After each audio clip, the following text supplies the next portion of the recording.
There was a scorched desert all around. Mountains of corpses lay, and through all this horror a man walked with confident steps. His face did not look human, red eyes with narrow pupils, a darkened face with sharpened features. Looking at him, even in a calmer atmosphere, one could be terrified. And on the battlefield, this man inspired something more than just horror. There were very few of his enemies left on this battlefield, and in desperation, they tried to land at least one blow on him, calling him a damn monster.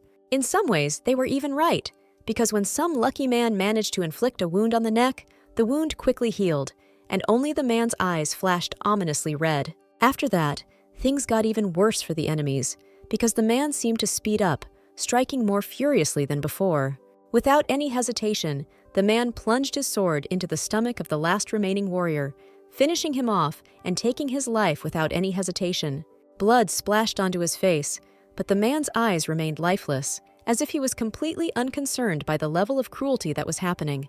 When it was all over, the man suddenly tensed up and covered his face with his hand. The man quietly said, "Just not now," without taking his hand away from his face. When the man finally lowered his hand, he saw that his palm had partially transformed into a dragon's, which clearly did not make him happy. The man thought gloomily that if he were to transform into a dragon now, it would be fraught with problems that he did not want to deal with at all. His thoughts were interrupted by the voice of his subordinate, who was clearly not trying to reach the man for the first time. With genuine concern, the soldier asked if the man, who was the crown prince, was okay, and told him not to lose control of himself under any circumstances. The subordinate's words helped, his hands became human again, but this required a lot of effort from the crown prince. The crown prince folded his hands and closed his eyes, thinking that he only had 10 days left in human form, and then what always happened would happen. The crown prince thought that if fate could take pity on him, he would ask for just one thing.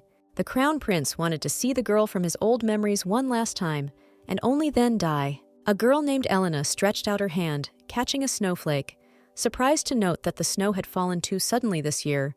No one had expected it. Walking around the temple grounds, Elena thought that her sister Layla had never been gone for such a long time before, and the girl sincerely did not understand what could have made Layla late. Looking thoughtfully at the river from the bridge, Elena thought that not only Layla had disappeared that day, but also the bishops who were usually on the temple grounds had disappeared somewhere.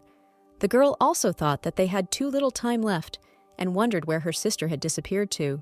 From childhood, Elena and Layla lived in the temple, always surrounded by a multitude of bishops who looked more like their overseers than those who genuinely cared about the children. Elena and Layla were twins who were always together, finding in each other the support and love that they had been deprived of since childhood. Once again, the girls were brought to a familiar clearing so that they could practice their strength. Layla was asked to start first, which made Elena very worried, but Layla hastened to calm her down, sincerely worried about her. A bright glow poured from Layla's hands, soaking into the ground, from which actively growing plants soon appeared. From very small sprouts, a huge tree soon grew, and the temple ministers nearby were already accustomed to admiring the level of Layla's strength. The use of force did not come in vain for Layla. She looked tired and was breathing heavily, while the temple ministers admired that she really was a holy virgin. Elena tried to protest that Layla should not continue under any circumstances, since she felt unwell, but she felt a hand squeezing her shoulder. The bishop, with the kindest smile, asked what Elena herself was waiting for, since she was so worried about her sister, since she also possessed a certain power. The bishop said that now it was Elena's turn, and at that moment she became very uncomfortable under the gaze of everyone gathered. She was very worried. Elena stood there hesitating, thinking to herself that this time she would definitely succeed, trying to convince herself of this. Elena sincerely tried to feel the echoes of power, which her sister, unlike Elena, never had problems with. For her, it was quite simple. A bright light also burst from Elena's hands. Just like Layla's, her face reflected only determination. Elena's power was absorbed into the earth, but several agonizing seconds passed, and there was no result, as if the magic had not been used at all. The bishop hissed in displeasure and said that Elena and Layla, being twins, were both born with one half of the holy mark, but for some reason Elena did not receive any abilities. Reproaches for her hopelessness haunted Elena in the temple constantly, especially in front of Layla, and the girl could do nothing to stop it. Legend has it that to ensure the protection of the Tree of Life, the Mighty One entrusted these lands to two guardians. a black dragon known for his invincible strength, and a holy maiden who brings peace through healing and light. But over time, the black dragon fell in love with the holy maiden and took the form of a man who became the emperor of Elanfer and ordered the worship of the holy maiden. But this was contrary to the plan of the Mighty One. According to his plan, the black dragon was only supposed to protect the Tree of Life, but neglected his duty, because of which the Mighty One promised the black dragon that from those who inherit the blood of the black dragon, the Mighty One will take for himself the strongest and wisest sons. After this, the black dragon's lineage had many sons who were stronger than ordinary people, but none of them could avoid an early death, which greatly hurt the holy maiden. The holy maiden fell in love with the descendant of the black dragon, and, knowing of his imminent death, she cried and asked the Mighty One for forgiveness. He was merciful to the maiden and answered her prayer, allowing the marriage of the holy maiden and the black dragon, which marked the beginning of a new era of the glorious empire. Elena sighed heavily and thought that if this legend was true, then it was very strange that she and Layla were born twins, and Elena herself did not have an ounce of strength to protect anyone. Elena thought that 10 years had already passed since Layla's engagement to the crown prince. Less than 10 days remained until the wedding, and after that, the girl would remain alone in this temple forever. Elena's sad thoughts were interrupted by a novice who approached the girl to start a conversation with her. Elena bowed in greeting, and the novice said that he had been told that the girl had been looking for Layla all day. Elena confirmed this and said that she had not been able to find her sister. Looking up at the novice, and with genuine concern, Elena asked if something could have happened to Layla. She had been tormented by worry about this for a long time. With a cold gaze, taking Elena by the shoulders, the novice declared that the archbishop's decision in the past was correct, and the girl should rejoice, because the Mighty One finally revealed Elena's calling, because her twin sister, Layla, disappeared without a trace. Layla could not be found, so Elena had to replace her sister at the wedding with the crown prince and marry him, even though the original agreement was different. The need to pretend to be her sister, to get married, and also the fact that Layla was missing horrified Elena, but she was left with no choice. The novice, without giving any additional comments, calmly led Elena into the temple, but began to lower her down, confusing the girl. Elena had never been brought to this place. Suddenly, a bright, blinding light appeared in front of the girl, because of which she could not really see anything. Ahead was a room in which were the temple's novices and the archbishop himself. Elena looked around the room in surprise, wondering mentally if this was really the same sacred room where the temple ministers held their meetings. The novice, meanwhile, warned that he had brought Elena, and the archbishop thoughtfully said that, in all likelihood, Layla had indeed run away, leaving her sister alone, and lamented the cruelty of such an act. As Elena came closer, the archbishop said that perhaps such circumstances could be a reason for joy, because it provided a chance for Elena. The archbishop suddenly reached forward, roughly taking Elena by the chin, forcing her to raise her head higher and look him in the eyes, and said that Elena now had a purpose. The archbishop removed his hand just as abruptly, unpleasantly catching Elena's chin, and assumed that Elena should have already been informed of their plans. The archbishop said that he and Elena would go to the castle together as soon as the carriage arrived. The archbishop told Elena not to forget that in the castle she would always have to wear the image and behave like the Holy Virgin Layla, but not Elena. The whole situation was unsettling for Elena, not only because she was worried about her sister, but also because she would soon have to pretend to be a completely different person, and even more so, pretend to be a holy virgin. Elena tried to convey her last concern to the archbishop, saying that she did not possess the powers of a holy virgin and that such a deception could quickly be revealed. With a satisfied grin, the archbishop turned to the girl and declared that the fact that she had no strength did not matter at all, since the emperor clearly would not be interested in growing greenery. The archbishop explained that although the marriage of a holy maiden with a descendant of a black dragon is now considered just a beautiful custom, there is a hidden meaning in this marriage that covers an inconvenient truth about these lands.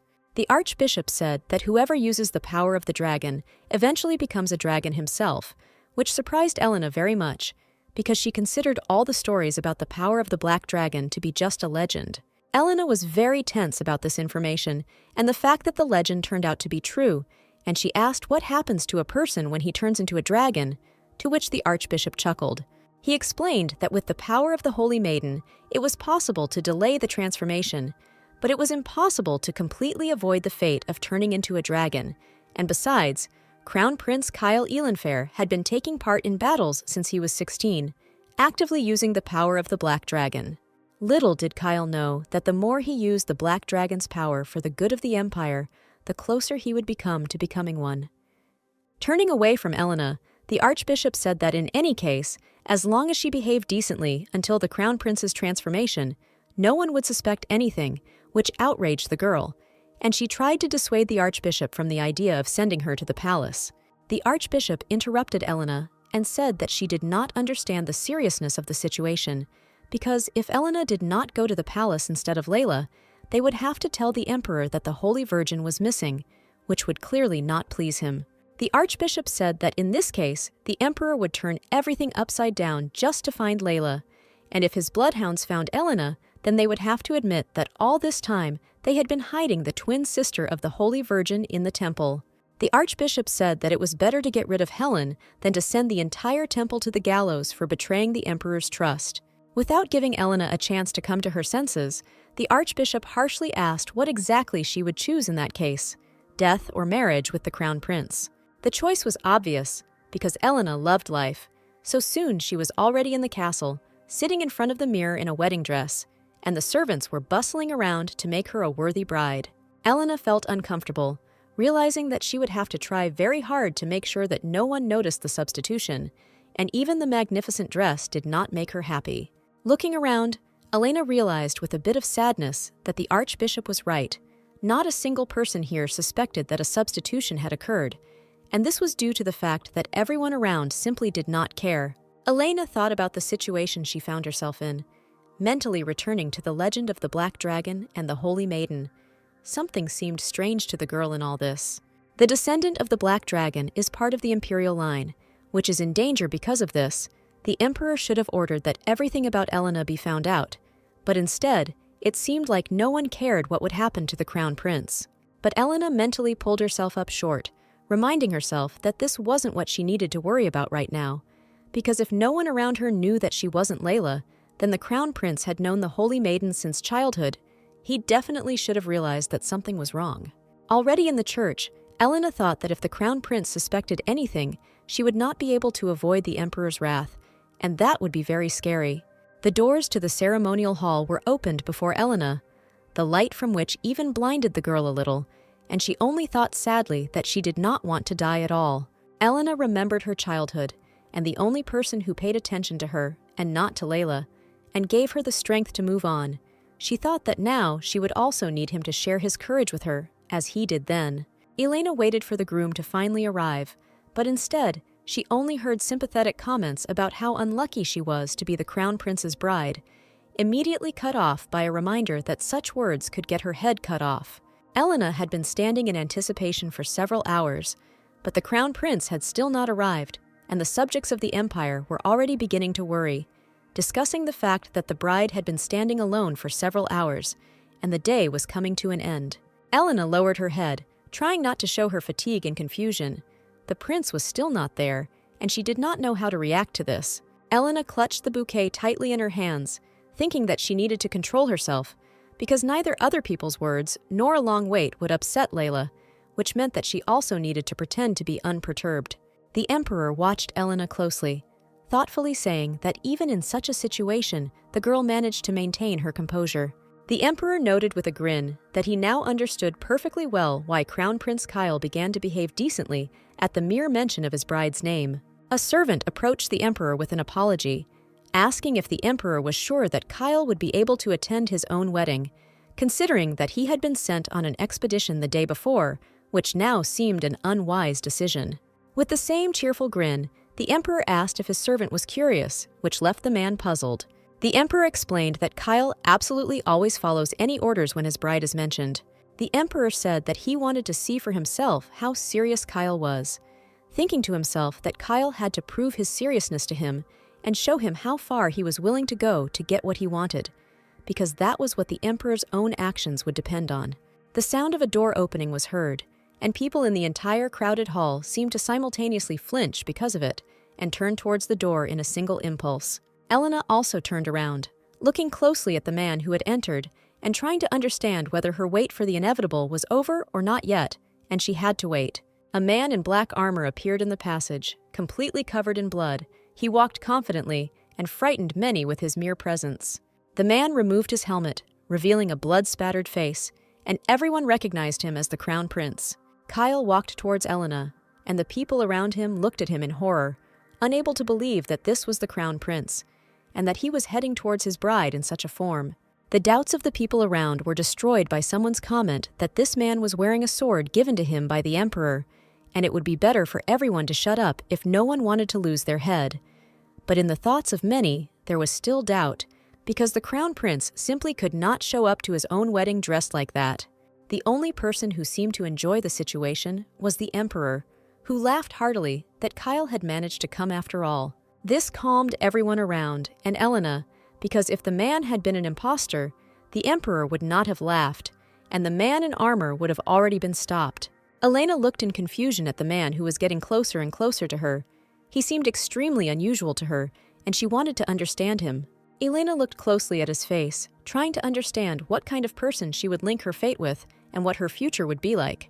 Kyle casually tossed his helmet aside, stood in front of Elena, and apologized for the wait. Kyle suggested that they quickly take their vows to each other and get the ceremony over with. Elena looked at Kyle in confusion, unable to find any words right away, afraid that she would immediately give herself away in front of everyone. Old memories that were very precious and dear to him flashed through Kyle's mind. Kyle stood in front of Elena, having managed to pull himself together and calm the black dragon within him, which was trying to break out after another battle. Elena was surprised to notice Kyle's completely changed gaze, unable to understand why he was looking at her that way. Confusion and incomprehension were clearly visible on Kyle's face, and Elena couldn't understand what exactly could have caused such emotions in him. It was as if Kyle had seen a ghost, and Elena couldn't find an explanation for why, because now he must have thought that Layla was standing next to him. Kyle looked down, noticing that his hands were covered in blood, and it was quite a sight. He took off his glove. Coming even closer to Elena, Kyle extended his hand to her and asked her to give him hers. He spoke quite evenly, and it was difficult to understand his emotions. Elena stared at Kyle's face for a few moments, still trying to figure out his reaction for herself, but understanding never came. Elena was silent for a moment longer, and then placed her hand in Kyle's hand as he had asked her to. Although there were still questions, there was nothing she could ask now. Kyle recited the solemn vows and placed a ring on Elena's finger, thus sealing their union. Looking straight into Elena's eyes with a silent hint, Kyle ended his speech and the ceremony with the words, "Till death do us part." In the evening, Kyle sat on the windowsill in his chambers, thoughtfully studying the landscape outside the window. What had happened recently with the girl had made him deeply thoughtful. Kyle was extremely worried about what happened at the wedding, because everything went completely differently than he initially expected. Kyle remembered his bride's face and mentally asked himself why she was the one at the altar. Kyle turned sharply, looking towards the table, jumped off the windowsill, and walked over to where his gaze had been directed. On the table lay a dagger in a black sheath with a red, iridescent ruby in the handle. Kyle took the dagger in his hands with determination, a rather practiced movement because he was an outstanding warrior, and easily drew the weapon from its sheath. Kyle looked thoughtfully at his reflection in the blade, thinking about the situation he found himself in. Hearing a knock on the door, Kyle abruptly put the dagger back into its sheath and asked who had come. A maid's voice came from behind the door, saying that Kyle's wife, the Crown Princess, wanted to see him. Kyle walked up to the door and opened it, seeing the maid already walking away and Elena remaining behind the door, looking at him attentively. Elena blushed slightly, looking at Kyle's face and trying to guess his reaction to her arrival. She was very nervous, believing that she might have come in vain. Kyle lowered his head, trying to drive away all the unpleasant thoughts that were inside him and act here and now. Realizing that he had come very close to Elena, who continued to stand on the threshold, Kyle invited her to go inside the room. Elena entered, but remained at the door, and Kyle moved a little further away so as not to embarrass the girl. An awkward silence hung between them for a while. Kyle was the first to break the silence, asking whether Elena would continue to stand at the threshold, or would she go inside. Elena clenched her hands into fists, clearly nervous and unsure of what to say, but knowing that if she continued like this, Kyle might become suspicious. Elena took a deep breath, reminding herself that she had to act like Layla, who wouldn't lose her composure even in a situation like this. With these thoughts, Elena finally managed to pull herself together and she said that she still did not understand what Kyle wanted from her, which shocked the man. Elena continued, trying to calm her rapidly beating heart, stating that if Kyle intended to have her, then she would be his, but if he didn't, then she would leave. Kyle said that although Elena continued to tremble while talking to him, he still did not understand what exactly Elena meant, turned away from the girl, and came closer to the window. Kyle said that he heard from the bishops that Elena's eyes were closed during the carriage ride. The girl confirmed these words, because that's how it happened. Kyle said that in that case, Elena didn't have the opportunity to properly examine everything around her along the way. Kyle pointed to the window where a blue glow could be seen, which confused the girl. Approaching the window, Elena saw the Tree of Life, a tree that stood in the center of the empire and received its name because it was the first plant to take root in this world. Elena looked at the view that opened up in fascination, for the first time seeing so closely, and with her own eyes, some of the legends of this world, which were amazing. Elena thought that the Tree of Life only spread its leaves when a descendant of a black dragon was born.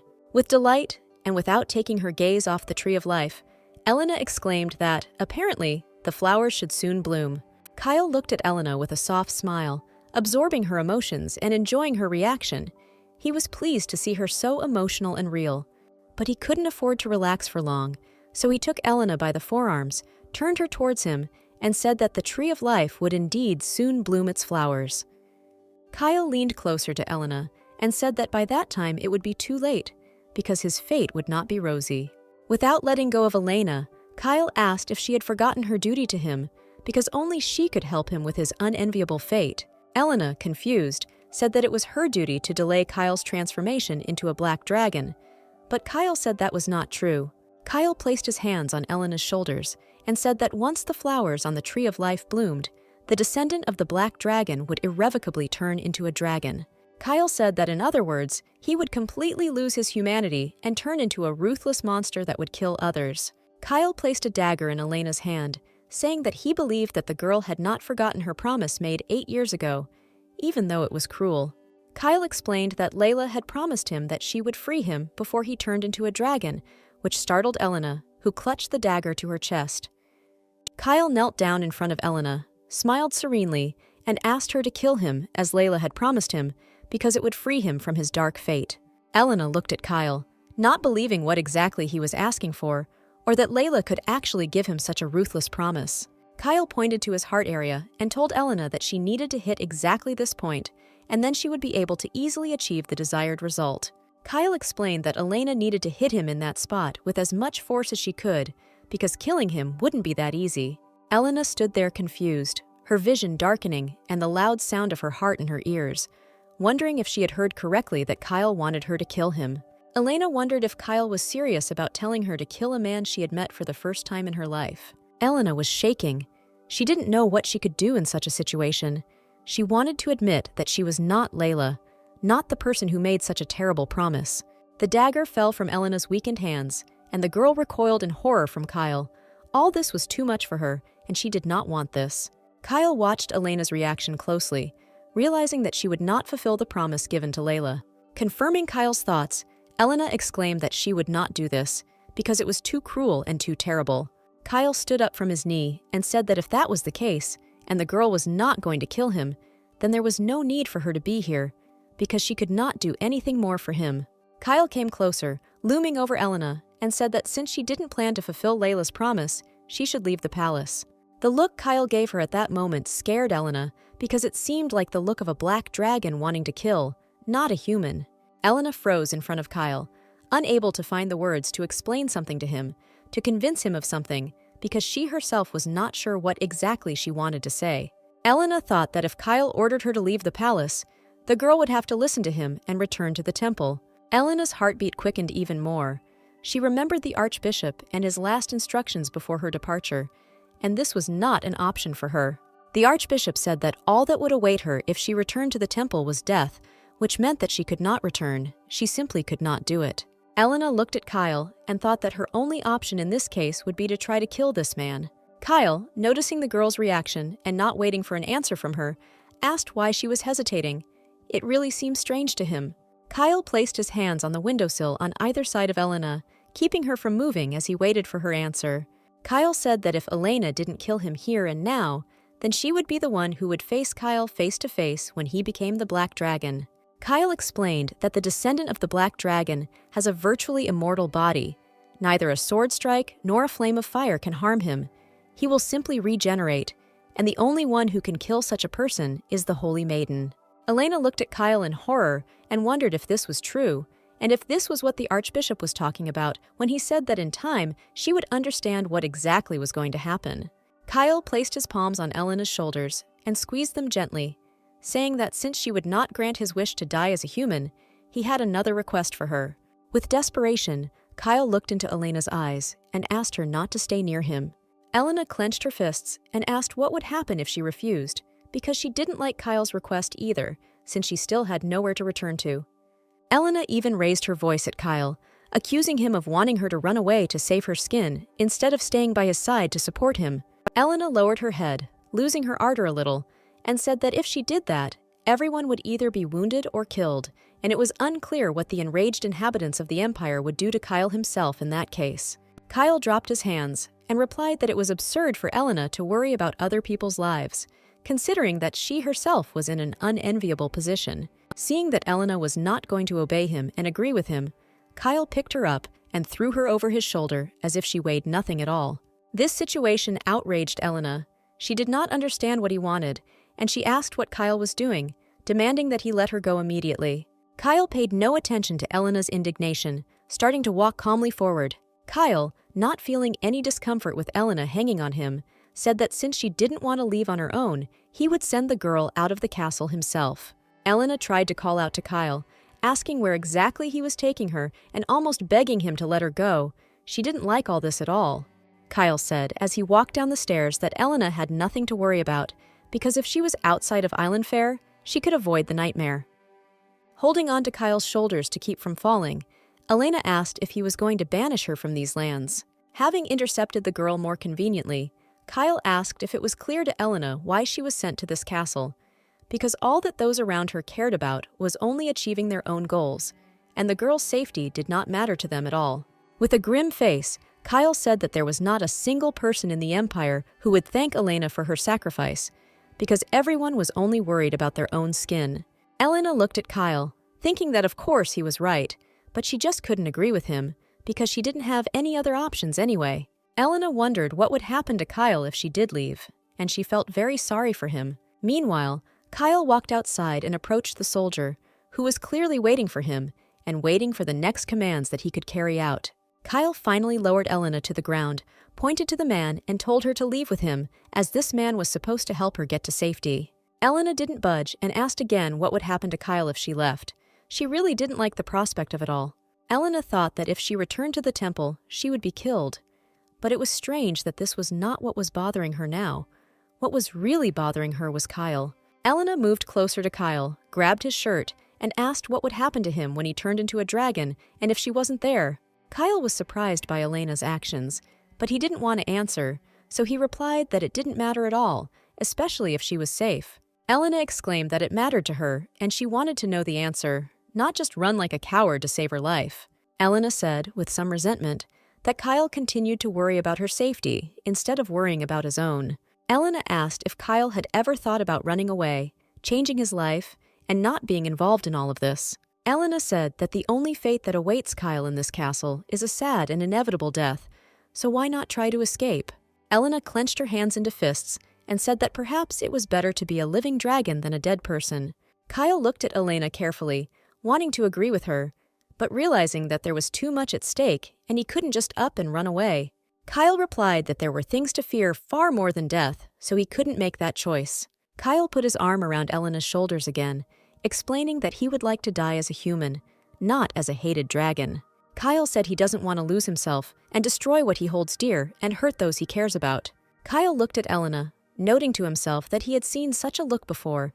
It brought back thoughts of the past. Once upon a time, Kyle met a girl whom he told that he wanted her to be his imago. Kyle would like this girl to be someone who would be like his other half, follow him like a shadow wherever he goes, be his reflection in the mirror, and if she was always by his side, then maybe he could cope with everything. Elena said that in the past, one of her acquaintances said that he needed imago, which abruptly pulled Kyle out of his memories, because this was exactly what he was thinking about. Elena explained that an old friend of hers said that if he could find someone irreplaceable for himself, he would be able to believe that all troubles have an end. Elena said that she didn't dare hope that she could be that person for Kyle, but she wished that he would let her stay by his side.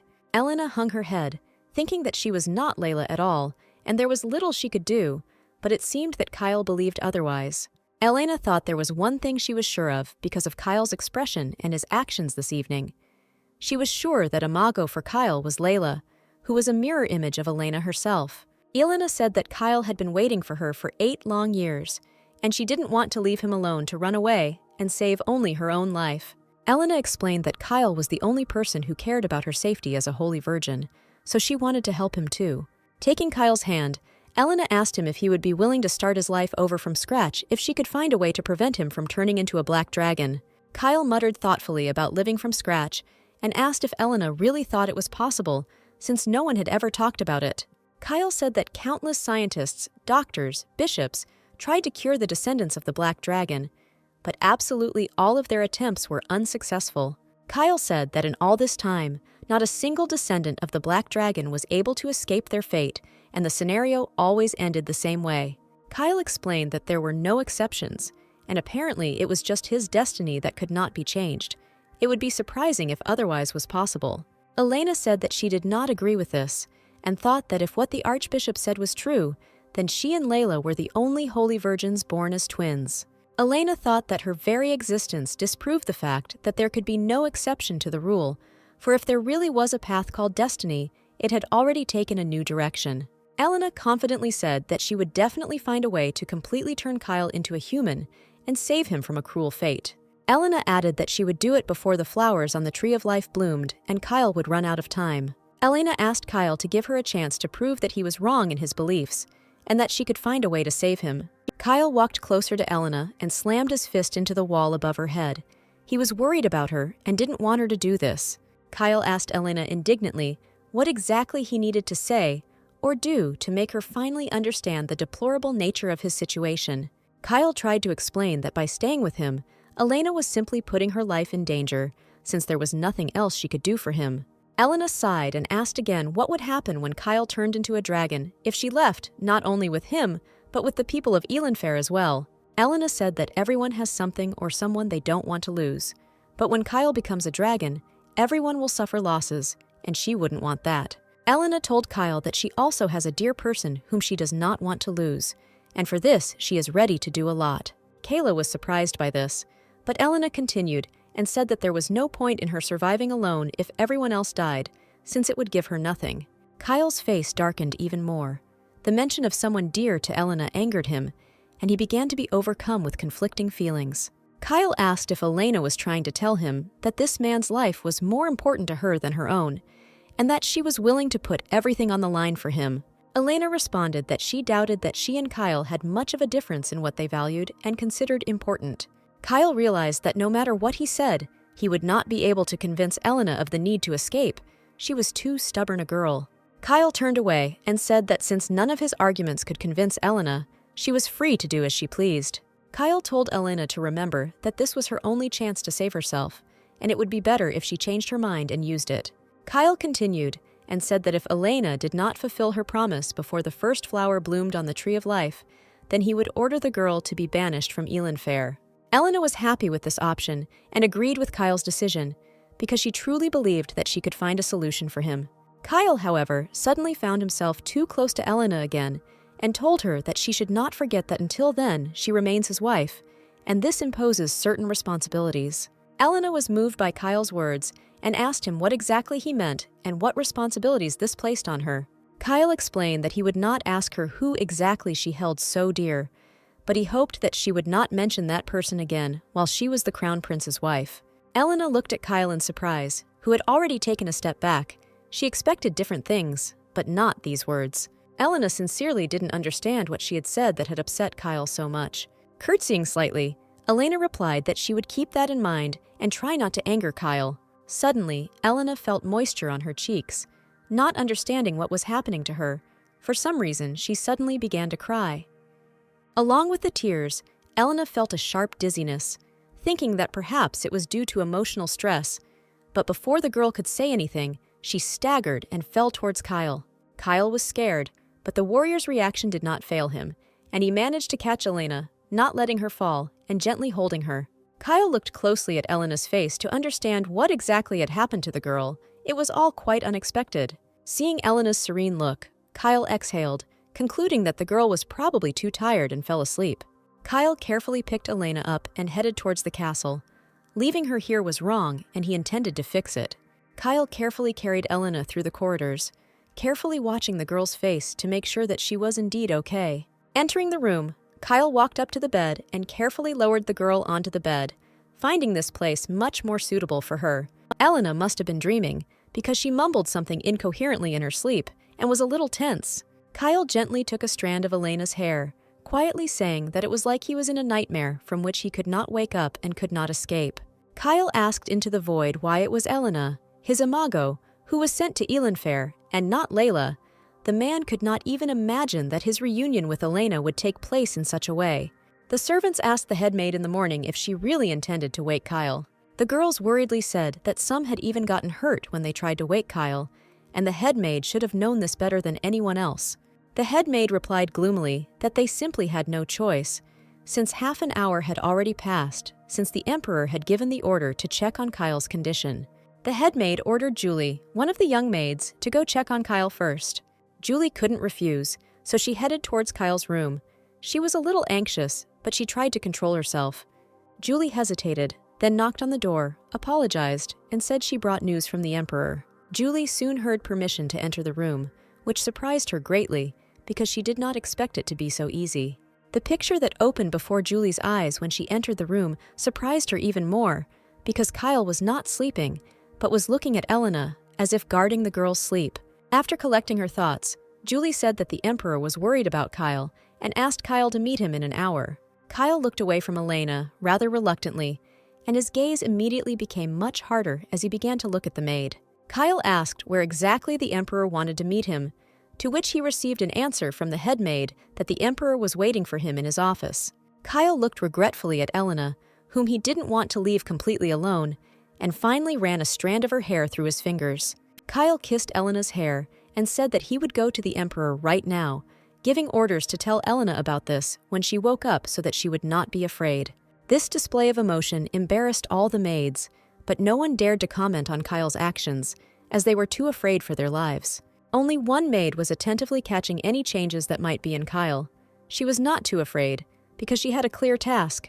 The same maid soon appeared before Kyle's half-brother, reporting that, apparently, Kyle was head over heels in love with the crown princess. This news was so unexpected for the half-brother that he accidentally put an ink blot on the letter he was writing at that moment. Putting down his pen, the prince said thoughtfully that this was not at all like Kyle, because he was usually quite the iceberg in relation to those around him. Kyle, meanwhile, had tidied himself up and was confidently walking along the corridors of the castle towards the Emperor's office. Kyle's thoughts remained with Elena, thinking that yesterday's decision was too hasty, but in the end, he still allowed Elena to stay in the palace. Kyle thought he hadn't been able to think clearly since he realized that Elena hadn't forgotten about him, even though she hadn't recognized him, and it warmed him up quite a bit. Kyle looked thoughtfully into the mirror, noting that perhaps Elena hadn't recognized him because he had changed too much since they met. Kyle thought he had let himself get emotional when he found out Elena remembered their conversation, but that wasn't the only reason for his reaction. Kyle thought that another reason could be that he really wanted to separate Elena from the one who was special to her, because no matter how much he wanted the girl to be safe, he couldn't let her go. Kyle put his hand to his face tiredly, sighing at the thought. There was so much wrong with this. In this state, he was noticed by his half-brother Shane, who was just passing by. Shane smiled and said thoughtfully that it was rare to see Kyle sighing so heavily. He was usually more emotionless. Kyle took his hand away from his face, greeted Shane, and asked what his brother's business was with him, since he rarely came to him just like that. Shane walked closer to Kyle, looking into his eyes, and noticed that Kyle's answer was a little cold, because even if they had different mothers, it did not change the fact that Shane remained Kyle's one and only brother. Kyle turned away from Shane abruptly and said that he didn't have time for humor and that this conversation was starting to bore him. Kyle was about to end the conversation and leave, but Shane asked how Layla was doing and if she was feeling well. With his smile still intact, as Kyle turned to him with a dirty look, Shane noted that perhaps it wasn't very polite of him to address his brother's wife by her first name. Shane bowed demonstratively before Kyle, admitting his guilt and apologizing for his rudeness. Straightening up, Shane said that since the wedding ceremony, all his thoughts had been occupied with only one thing. Shane said he didn't think he'd ever see Layla again. After these words, Kyle grabbed Shane by the lapels. Aggression began to fill him. Shane asked in surprise why Kyle suddenly became so angry, because this was not like him at all. He usually does not give vent to emotions. Kyle looked at Shane darkly and replied that no matter what his brother thought, Layla was now Kyle's wife, and any unnecessary advances were unacceptable here. Kyle furiously said that, for this reason, Shane had no right to be interested in Layla in any way. Without trying to break free from his brother's grip, Shane removed his mask of goodwill, looking calmly at Kyle. Shane asked if Kyle really thought he could say all this to him, so aggressively and impolitely, right to his face. Kyle calmed down a little and lowered his head, mentally acknowledging that Shane was right in some ways and that this behavior was unacceptable. Kyle let Shane go, saying that Shane may think that Kyle can't tell him what to do, but Shane's promiscuity is unacceptable. Kyle added that in any case, he does not advise ignoring his warning regarding Layla. Kyle turned around and said one last thing, that ignoring him would have dire consequences for Shane, causing him to smirk arrogantly. Shane watched Kyle leave and thought that the maid was right, because Kyle really did behave very unusually because of this girl. Shane thought with displeasure that it seemed like he should have met Layla earlier, since she was causing such emotions in Kyle. And Elena was starting an interesting life as the crown princess, and now she needed to get to know the castle servants. The maids gathered in front of Elena, and the head maid said that from now on they would be the ones to carry out the girl's orders. The head maid said that if there were any shortcomings, Elena could safely point them out, while the girl carefully examined those gathered. Elena thought she should remain calm. It was logical that some might think badly of the Holy Virgin. Elena also thought that she needed to avoid any unnecessary suspicions from the people in the castle, as this could lead to big problems. Suddenly, Elena heard the sounds of crying, trying to find with her eyes the reason for these sounds, which worried her extremely much. Elena saw a young maid who was wiping away tears, trying to calm down. Something had clearly happened to her. The maid sniffled and looked absolutely miserable, not even trying to restrain herself, which surprised Elena very much. Elena thought that she was too worried about whether she could continue to play the role of the crown princess, but noted that it seemed that the servants were too scared to begin to suspect the girl of anything. The head maid turned to the servants and told them not to forget whose wife they would be serving from now on, and reminded them that if they incurred Kyle's wrath, they might not live to see the next day. Elena heard this and realized that the servants did not actually treat her badly, but were scared to death of Kyle, because he could be extremely dangerous. Elena couldn't allow people who were afraid of Kyle to serve her, because even though she was here under the name of Layla, it was she, not her sister, who made a promise to Kyle to prevent his transformation into a black dragon. Elena knew she would need help fulfilling her promise, but servants who feared Kyle would only get in the way and cause more complications. Elena decided that she should only keep those around her who were not afraid of Kyle, or those who were strong enough to overcome that fear. Elena approached the crying maid and asked how old she was, to which the girl replied that she was 15, which was quite a young age. With a smile, Elena noted that it was wonderful that at such a young age the girl had come such a long way for the sake of her family. The head maid wanted to object, but Elena interrupted her, saying that it could not be denied that most of them had gathered here not of their own free will, but for the sake of their families. Elena continued and said that the fact that she is Kyle's chosen one does not change the fact that she is also the chosen one of the Mighty One, and does not want people to make unnecessary sacrifices for her. Elena explained that she would not keep any of the servants by force, so each of them could return home if the thought of staying in the castle frightened them. They listened to Elena, seeing in this a wonderful opportunity to save their lives, and in the room opposite the girl there remained only one servant. Julie bowed slightly to Elena, introducing herself. She had no intention of leaving. Elena assumed that the girl was simply afraid to leave after the others, and tried to make her understand that she was also free to leave her. Julie assured Elena that she stayed there of her own free will and for no other reason. Julie said that she had a promise that she had to keep, which struck a chord in Elena's mind, and she did not object. Julie revealed that 9 years ago, her one and only childhood friend began working for the imperial family for the sake of his family. Julie said it was her friend's duty to stand by the most dangerous man in the empire, Crown Prince Kyle, and protect him. Julie said that after learning of her friend's decision, many tried to dissuade him from it, but his determination never weakened and he did not back down. It was for this reason that Julie vowed that if Kyle, the man her friend was protecting, found a wife, Julie would serve that girl. At that moment, the door to the hall opened, and the same man with whom Kyle tried to send Elena out of the castle entered. The man said he had come here on Kyle's orders, bowed, explained that it was an honor to meet Elena, and introduced himself as Philip Baldwin, Crown Prince Kyle's personal guard. Elena looked at Philip in slight confusion, recognizing in him the man with whom she was supposed to leave the previous night. Elena turned her gaze to Julie, noticing that the girl's full attention was on Philip, and this was the very man she was talking about. Elena also noticed the loving, warm look Julie gave Philip, and realized that this was exactly the childhood friend the girl had talked about. Elena smiled sincerely, looking at such a picture, realizing that this man was more than a friend to Julie, and that was great.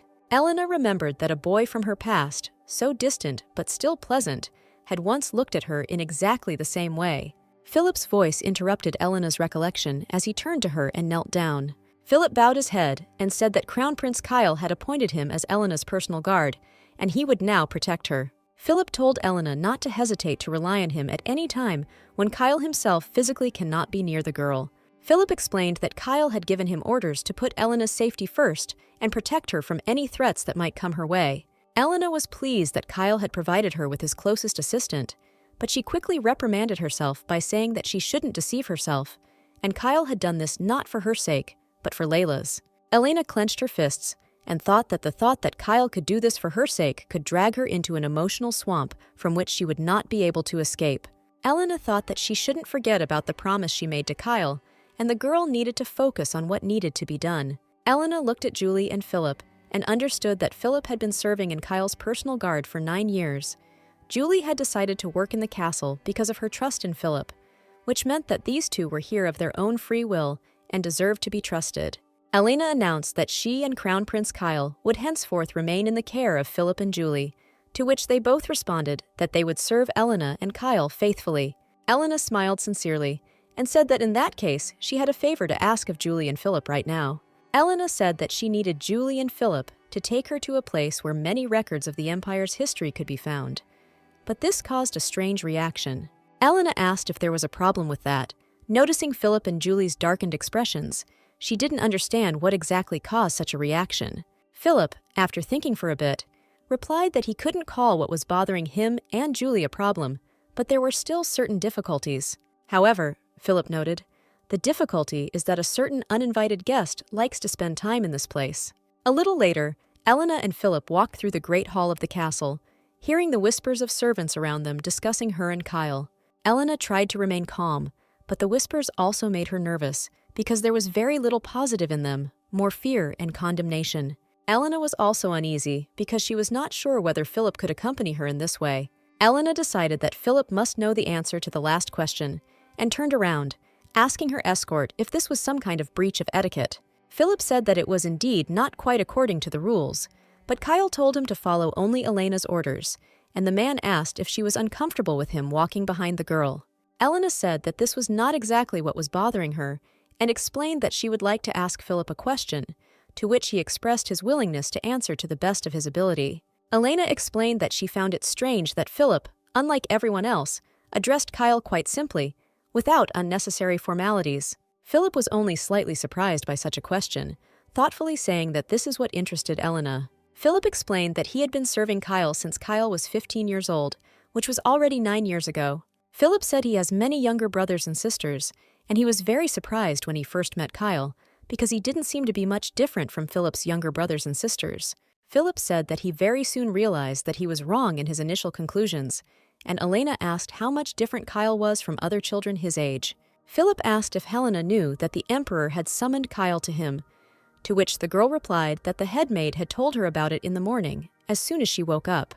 Philip said he wasn't sure if Elena knew this, but Kyle had never lost a battle, whether it was a war with small states or a military campaign against monsters. Philip explained that it had been like this since Kyle was 17 years old. He had been drawn into all of this from a fairly early age. Philip said that the descendants of the Black Dragon, born with black blood, are raised from childhood as those who will become great warriors. Philip explained that this was also the reason why Kyle showed up covered in blood at the wedding ceremony. Elena clenched her fists, lowered her head, and asked if it wasn't cruel, even if Kyle was a descendant of the Black Dragon, to force him to participate in such battles since he was 17. Elena's gaze darkened. The girl remembered her childhood with Layla, when Layla always had to live up to other people's expectations. Because of this, Layla was always unhappy, in pain and suffering, and Elena herself could not help her in any way, although she really wanted to. Philip looked at Elena carefully, noting that his answer upset the girl because she cared about Kyle. Philip told Elena that he was very glad that the girl was worried about Kyle, because there were few people who treated Kyle like that. Elena replied that it was the obvious thing she had to do as Kyle's wife, to which Philip replied with a smile that he understood why Kyle gave him all those orders. Philip explained that this was the first time Kyle had ever entrusted him with looking after someone to such an extent, which surprised Elena, and she asked if it was true. Philip confirmed this and said that this was precisely why he felt obliged to warn Elena before she entered the doors they had just reached. Philip told Helena that there were currently 2 candidates in Elanfair who were being considered as potential heirs to the throne. The first of these candidates is Kyle, the Emperor's first son, who was given the title of Crown Prince. Elena asked if the fact that Kyle had been given the title of Crown Prince made him the next in line for the throne, to which Philip replied that it did, but the people had a different opinion. Philip said that after the death of the previous empress, the emperor found a second wife, who also had a son. His name is Shane, and the aristocrats, knowing the fate that awaits Kyle, want a ruler capable of a long reign and not a fleeting one. Elena continued this line of thought and suggested that the aristocrats believed that Shane would become emperor anyway, since he would outlive Kyle. Philip confirmed this and said that Shane never brought up the topic himself and showed no signs of wanting the throne. Philip said that the saying about being wary of a wolf in sheep's clothing applies to Shane, as he is clearly up to something in the future. Philip explained that the palace library is where Shane likes to spend most of his free time. Worse still, no matter how much Philip wanted to stay close to Helena, only the imperial family and their spouses were allowed to enter the imperial library, not him.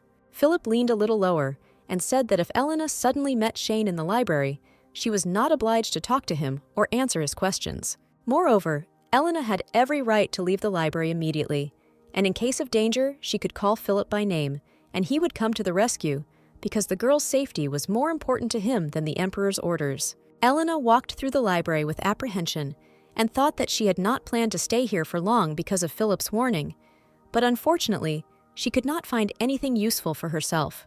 Elena saw a book that might contain the information she needed on the top shelf, stood on her toes to reach it, but felt a strange presence behind her. Shane, who approached Elena, took out the book she needed, read the title, and asked why she might be interested in such a book. Shane smiled, introduced himself, handed Elena the book, and said that he was pleased to meet the Crown Princess. Elena looked at Shane in surprise, reminding herself that she should keep her conversations with him to a minimum, as Philip had advised her, as it could be dangerous.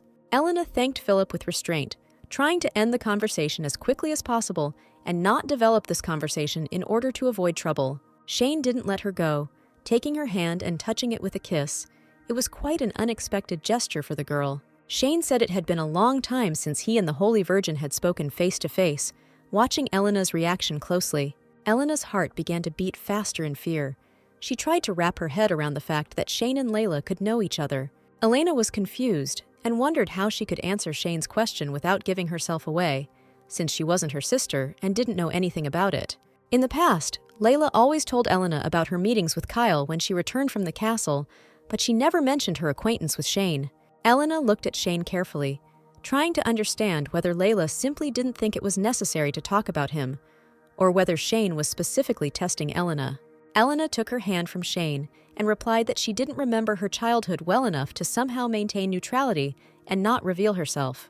Elena continued and asked Shane to allow her to apologize for not recognizing him, since they had known each other before. Elena's answer surprised Shane and made him laugh heartily, but the laughter was ambiguous. Shane's reaction, in turn, surprised and alarmed Elena, because until he stopped laughing, she still couldn't understand what this meant for him.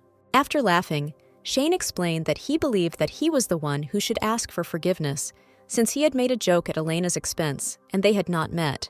Shane explained that the only time they met was when Layla was with Kyle, and Shane just secretly watched them. Shane smiled and said that he was interested to see the girl's reaction, and he also hoped that perhaps she had seen him before. Shane continued and said that he apparently had too much hope for this meeting. Shane turned around and offered to show Elena the library if she planned to stay there, as he was interested in her company. Elena was confused by Shane's reaction. He didn't seem like the terrible person Philip had talked about, so the girl decided to agree. Elena and Shane were sitting at the same table, sorting through a pile of books, when Shane said that, despite the fact that they had promised a sunny day, it looked like it was starting to rain outside. Elena wondered if everything would be okay with Kyle, even though Philip had reassured her that fighting monsters was a habit for the Crown Prince. But the girl was still worried. Shane, thoughtfully sorting through the books, asked if this was really what the girl was looking for, since all these books were about the descendant of the Black Dragon and the Holy Maiden. Shane asked if the girl really needed the information from these books, since, being a holy virgin, she should know about everything better than these books could tell. Elena smiled and explained that although she had been taught many things in the palace, such as etiquette, everything she knew about the descendants of the Black Dragon and the Holy Maiden was from legends that were already known to everyone. Elena briefly immersed herself in memories, thinking that if she recalled her childhood with Layla, then the bishops did not take their eyes off them and simply did not let them find out anything about who the girls were.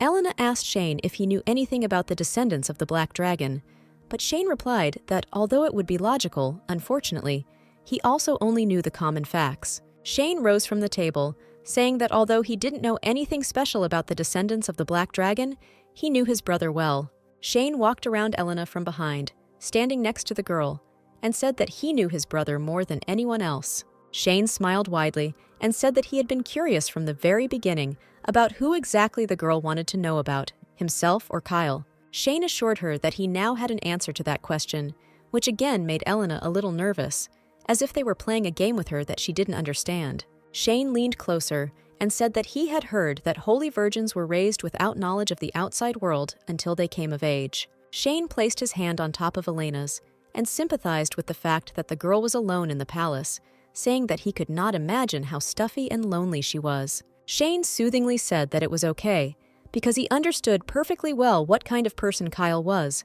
but all Elena could think about was that the man's palm was making her uncomfortable.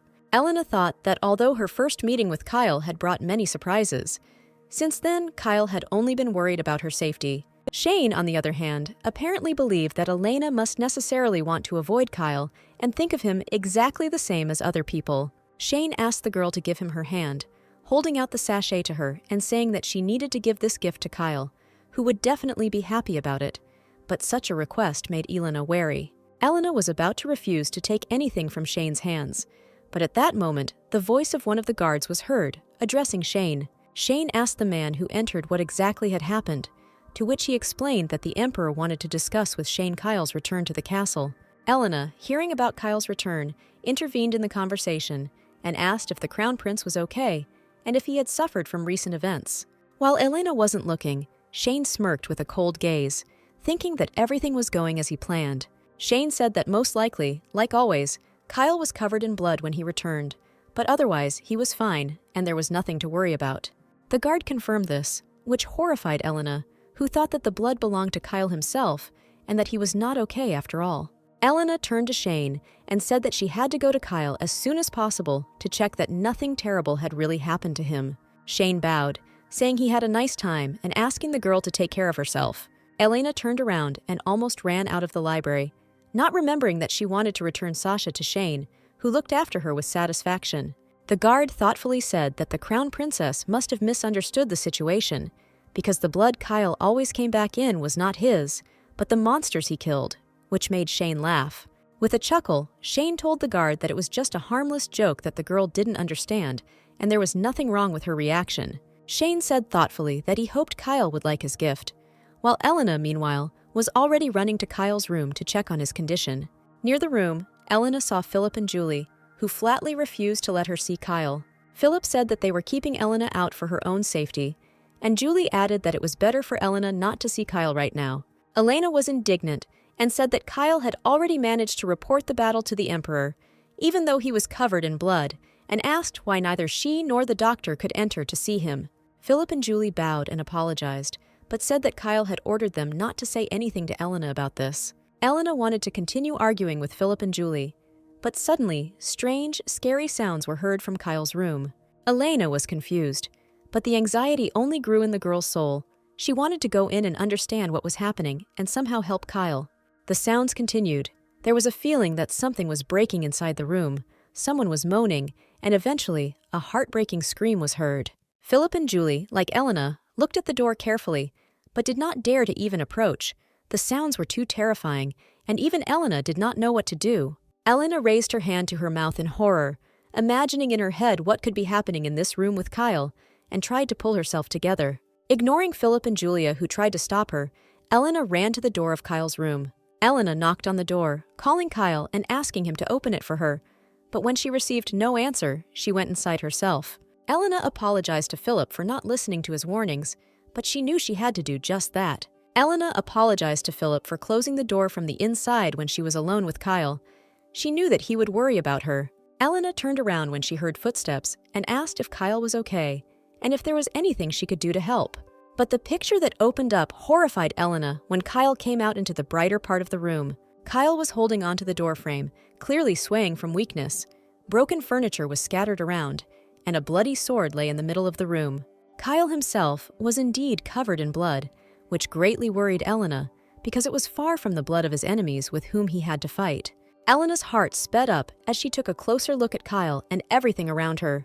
Kyle staggered closer to Elena, looking at the girl with a searching gaze. Elena also looked into Kyle's eyes and noted for herself that there was clearly something wrong with the man, and his pupils were narrow, like a dragon's. Elena noted with regret that this is apparently how the slow transformation of a person into a black dragon looks. Elena clasped her hands in front of her, trying to stop the shaking and convince herself that there was no reason to panic, that Kyle needed her and he wouldn't hurt her. Elena noted that if this was indeed a slow transformation, then she had even more motivation to do something about it. And out loud, Elena tried to convey to Kyle that it was she who was standing next to him. Kyle was still in a state where the world around him did not exist for him. He heard only distant sounds in front of him and had a poor understanding of what was happening. A little later, Kyle saw a blurry silhouette of Elena and heard her say that she was Layla and the person who promised to find a way to turn him into a human. Kyle began to come to his senses. His pupils returned to normal. The man muttered incoherently that it was not Layla. Kyle helplessly dropped to his knee in front of Elena, frightening the girl. It was difficult for her to correctly understand his state now. Elena put her hands on Kyle's shoulders, trying to support him, asked if he was okay, and asked permission to call a doctor, but Kyle only asked why Elena didn't listen to Philip. Kyle said that he was absolutely sure that he ordered Philip not to let Elena into his room, to which Elena said that she found out that the Crown Prince came back covered in blood. Kyle replied that he said that he was almost immortal, and this blood was not his, but Elena, sitting down with Kyle, said that this did not mean that she could not worry about him. Kyle was surprised that he felt better next to Elena, because before the pain after using the power of the Black Dragon did not go away until the night, the man, however, quickly pulled himself away by the fact that perhaps it was just his imagination. Kyle stood up with Elena, took her hand, and said that by staying in the room with him, the girl was putting herself in danger, so she should go out and listen to Philip. Elena thought that Kyle was worried about her only because he loved Layla. Elena thought sadly that she wondered why Layla had run away and left Kyle alone, because if she had been in her sister's shoes, Elena would have chosen a completely different path. Elena told Kyle that she couldn't leave him, knowing the state he was in, because she cared about him and wanted to help him. Kyle rubbed his cheek against the hand Elena held out and asked hopelessly if she really wasn't listening to him at all. Elena touched Kyle's face with both hands and replied that she always listens to him. He is always on her mind. Kyle gently touched Elena's palms, thinking that the way the girl saw others had not changed at all since their last meeting in their youth. Kyle pulled Elena close to him, resting his head on her shoulder, and thinking that his desire to find comfort in the girl's innocence remained unchanged. Suddenly, Kyle's pupils dilated. He took a sharp breath and pulled away from Elena. The dragon was coming back, and he didn't want to hurt her. Kyle grabbed his head, groaning in pain. Elena tried to ask if everything was okay and help him, but Kyle didn't hear her. He smelled the familiar scent of the perfume of the woman he was terrified of. A familiar voice sounded in Kyle's head, asking where he had been, because she had warned him not to wander without her permission. And the man felt a strange hand roughly tug at the hair at the back of his head. Kyle thought it was impossible. It just couldn't be. But he saw in front of him the red strands of hair of the woman from his nightmares that constantly tormented him. Kyle looked ahead, but saw the skeleton of a woman telling him that he was just a naughty child who should look at his mother when she spoke to him. Kyle felt her hands on him, her touches, and he couldn't escape from this state. A new nightmare had taken hold of him again, and there was no escape from it. A bony hand touched Kyle's face, and the woman's voice, sounding in his head, said that only she would love him forever. This became the trigger for Kyle. He pushed Elena so hard that the girl hit the wall painfully, but he did not see his wife in front of him. Kyle shouted that it was enough, that they had stopped torturing him, and with that, the bag of sachets fell from Elena's pocket onto the floor. Elena looked into Kyle's eyes, trying to understand what to do. The man was painfully squeezing her shoulders, and the girl herself could not move. Elena noticed that Kyle's eyes looked completely normal, so she couldn't understand what was going on. Kyle stated that Deborah was wrong, confusing Elena even more. Kyle's hands were close to the girl's neck, and she still could not understand who exactly Kyle saw instead of her. Kyle, looking straight into Elena's eyes, said that someone gave him their word, so now everything will be different and she is wrong. Tears flowed from Kyle's eyes, and he said that this girl promised to turn him into a human, and therefore he would not fall under the dark fate. Kyle begged her to stop it all, and Elena noted that although he now saw someone else in her, he believed that she could help him. Elena hugged Kyle tightly, letting him hide her face, and thought that Kyle was looking for her now, not Layla. Elena buried her face in Kyle's shoulder and said that everything was exactly as he said, and she would definitely help him, and everything would be fine. Elena said that she actually made a promise to Kyle that she plans to keep, and there is no other way. Elena hoped that her voice and hugs would help Kyle come to his senses and slip out of his nightmare. Without letting go of Kyle, Elena warmly said that she was there and would never leave him alone. After a while, Kyle seemed to come to his senses and moved away from Elena. He still felt hard and rather strange about what was happening. Kyle's mind was still a little foggy, so he asked Elena where Deborah was. Now that he could assess the situation more clearly, Kyle asked Elena why he could smell Deborah's perfume on her. Elena was surprised, but after comparing the facts, she realized that, in all likelihood, this was Shane's doing, and everything happened because of his gift. Elena said she would explain everything to Kyle later, gently brushing the hair out of his face. She didn't want him to worry right now. He needed to rest. Kyle watched the girl, gradually coming to his senses, getting rid of old and terrible memories, and breathing out a little from this nightmare. Elena asked him to look at her with a smile, knowing that it had a calming effect on Kyle, and she was glad to help him in this way. And Kyle really looked and calmed down. The man was thinking about Elena, but suddenly noticed something he didn't like. Kyle noticed bruises on Elena's shoulders that looked painful, and he guessed how exactly she got them. He himself was the culprit. Looking away, Kyle acknowledged that he had hurt Elena and was absolutely right to think that letting Elena stay with him was a mistake. Elena took Kyle's hand, not letting him go deeper into the room, and asked him not to move away from her, since all this was bearable and did not frighten him. With a soft smile, Elena noted that in the end, she and Kyle would have to share the same fate. After a while, Elena opened the door, appearing worried to Philip and Julie. With an awkward smile, Elena apologized for the way she had acted and noted that her actions had probably surprised Philip and Julie greatly. Philip replied that it was nothing serious, and they were just glad that nothing bad had happened to Elena and that she was okay, since that was the main reason for their worries. Elena asked Julie to bring a basin of warm water and a soft cloth, noting the girl's tear-stained eyes. Julie agreed and quickly ran away, trying to hide her tears, because she was very afraid for her mistress, since she liked her. Elena and Philip watched Julie leave, but Elena quickly drew Philip's attention to herself. Elena wondered if Philip's refusal to let her into Kyle's room was due to the fact that he had been given orders to prioritize Elena's safety.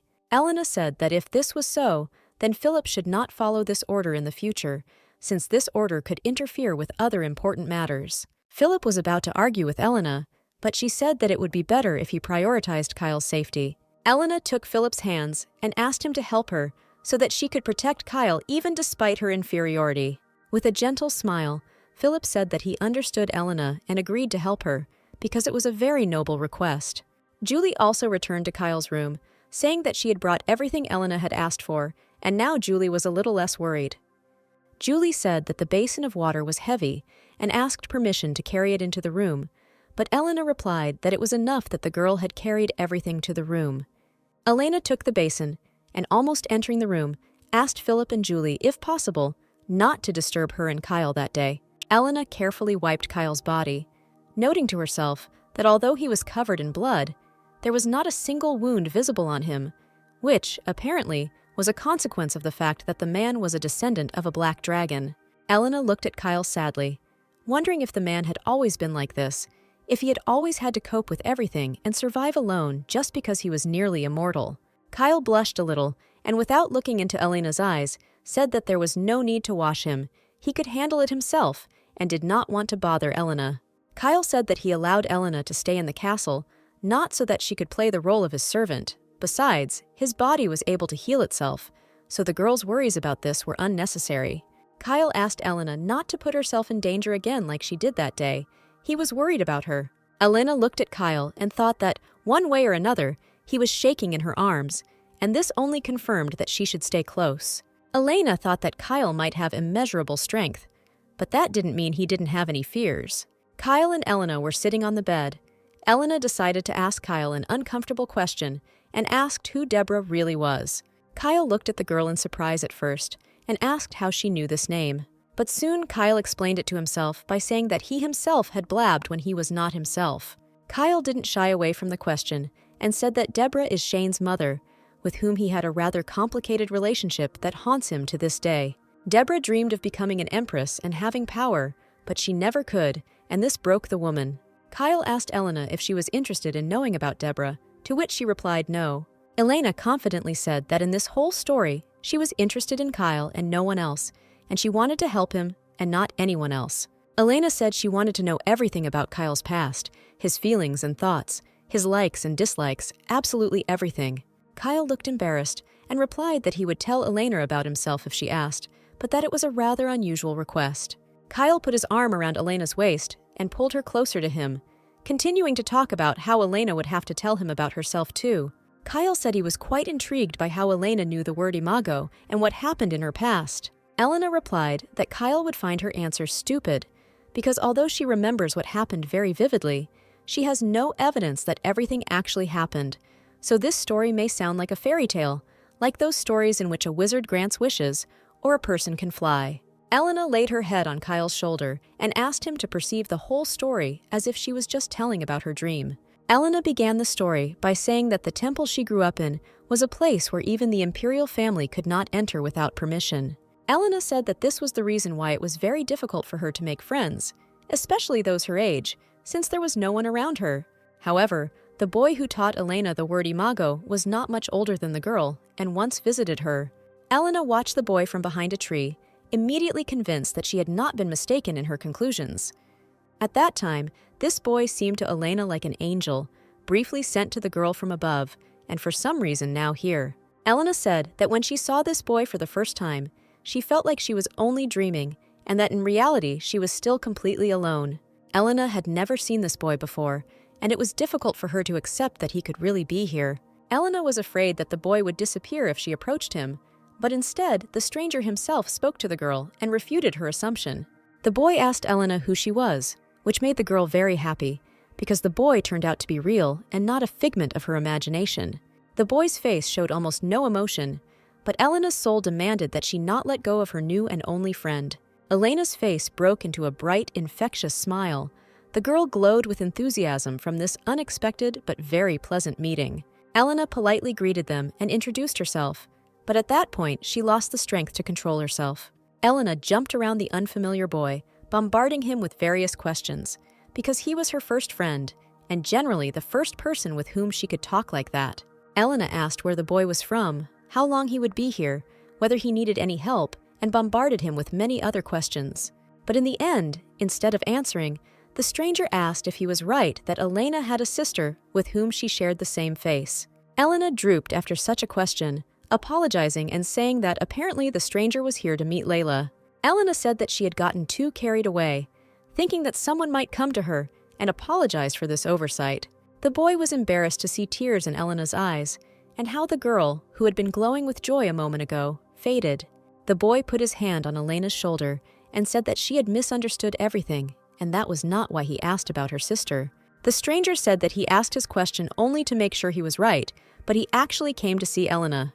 The story was long, so Elena managed to fall asleep while she was reminiscing and telling Kyle about them. Kyle took a strand of the girl's hair in his hand and thoughtfully said that she would never know how much each of her words stirred a man's heart. Before Elena fell asleep, Kyle managed to ask her why she was sure that the boy was real, to which Elena replied that she was not sure at all. Elena said that it was not at all impossible, that she had simply imagined all this because of her loneliness in the temple. However, Elena said that the word imago that this boy taught her still remained special to her. Elena explained that she had never heard this word before, so it was possible that an angel had actually visited her and taught her this word. Elena suddenly said that it was actually strange, because when she remembered this, she realized that Kyle reminded her of that same boy. With a serene smile, Elena noted that she regretted that she had not at least asked the boy's name then, because then she might have been able to meet him again someday.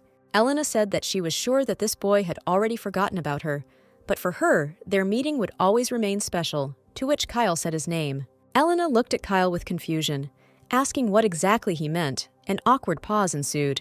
Kyle tried to imagine what Elena's reaction might be if he admitted that he was that boy. Looking into Elena's eyes, Kyle tried to imagine how she would react if he knew her real name. But Kyle quickly dismissed this idea because the castle was under constant surveillance by the Emperor's men, and it could harm Elena if anyone found out that she was not a real holy virgin. Kyle decided to continue to keep everything a secret for Elena's safety and told her that she called him by his name when he was delirious. Leaning closer to Elena, Kyle noted that the girl was now addressing him formally. Elena looked away and replied that she could have called Kyle by his name without thinking at the time. She felt a certain awkwardness from all that. Kyle took Elena's hand and told her that she should call him by his first name. It would be more comfortable for him, and there was nothing wrong with that. But this caused some difficulties for Elena, who at first called Kyle Sir Kyle. The man was indignant that she was not his subordinate, but his wife. It took Elena a couple more attempts to calmly call the crown prince simply by his name. Elena fell fast asleep soon after, and Kyle sat down next to her, looking into the girl's face, which now looked almost peaceful. Kyle thoughtfully touched Elena's lips with his thumb. They were soft and pleasant to the touch. No less thoughtfully, Kyle touched his lips with the same finger, but tried not to allow uninvited thoughts. Kyle thought he didn't understand at all how Elena ended up engaged to a monster like him. Where did Layla go? There were too many unanswered questions in Kyle's head, but he was desperately afraid that he might lose Elena if he started digging too deep for those answers.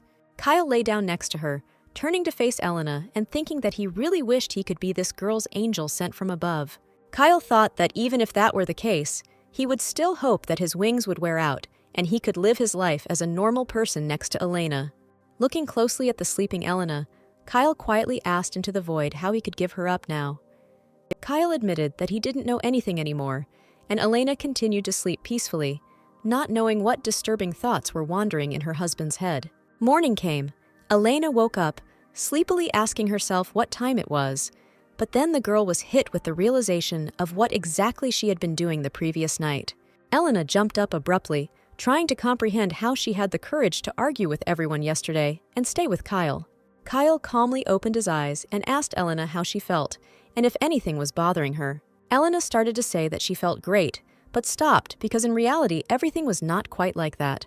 Elena felt a pain in her shoulder, which did not go unnoticed by Kyle and caused him concern. Gently touching Elena's shoulder, Kyle asked if he had injured the girl's shoulder and if she needed serious help. Without waiting for an answer, Kyle said that Elena should see a doctor as soon as possible, which threw the girl off balance. Elena lowered her head, hiding her eyes, and asked why Kyle didn't offer to heal herself with the help of the Holy Virgin's powers. Elena thought that the Holy Virgin could heal wounds on her own with her powers, so Layla never had to go to a doctor in the temple. Elena was scared that Kyle might be following her, but that would be strange, because he never doubted that she was not Layla.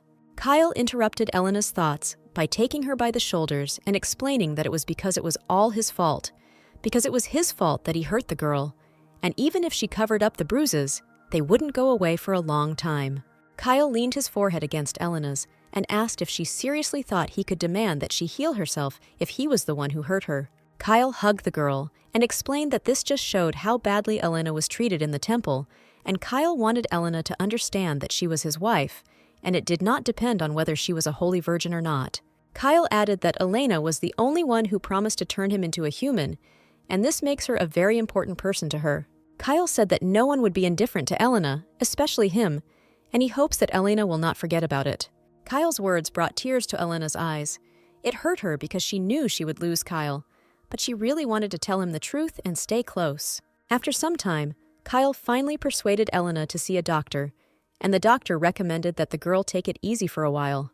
The doctor said that after a few days of rest, Elena will definitely feel better, there will be no pain, and there will be no other problems that are bothering her now. Elena looked down and said that she didn't have time to rest now, because she remembered very well that Kyle himself said that they didn't have that much time. Kyle decided to change the subject and said that Philip told him that Elena had met with Shane. Elena explained that she went to the library looking for information, but couldn't find anything, and instead met Shane there. Kyle asked with interest what exactly Shane had told, and asked Elena when they met. Elena replied that nothing special had happened, except that Shane had given her a sachet as a gift, from which, she suspected, the smell of Deborah's perfume had come. Kyle remained silent, but Elena noticed that he didn't like what he was told, and she called him by name. Kyle looked worried and depressed, and asked Elena not to be alone with Shane. Elena replied that Philip told her that Shane was the one who wanted to harm Kyle in pursuit of the throne. Kyle replied that that wasn't the only reason. The real reason was that Shane held a grudge against Kyle. Kyle explained that something had happened in the past that was absolutely Kyle's fault, and that was why their relationship was not good. Kyle looked at Elena with panic in his eyes and wanted to tell her that if Shane hurt her because of this, he would never be able to forgive himself. Elena did not let him get lost in these experiences, interrupting him and saying that she could cope with everything, no matter what happened in their past and no matter what the future held. Elena smiled and said that now she had not only Philip and Julia, but also Kyle himself. Elena said that if she had known about this from the beginning, she would have approached the matter differently, and that she said that she had a favor to ask of Kyle. Elena explained that if she could find a way to turn Kyle human, she would really like to get to know him better, so she would appreciate it if Kyle could make time to talk to her. Kyle thought that the more time he spent with Elena, the harder it would be for him to let her go. But since it turned out that now he wouldn't be able to let the girl go anyway, it would be nice to fulfill her wishes. Kyle politely kissed Elena's hand and replied that he would be happy to fulfill this request. Elena smiled sincerely and thanked Kyle.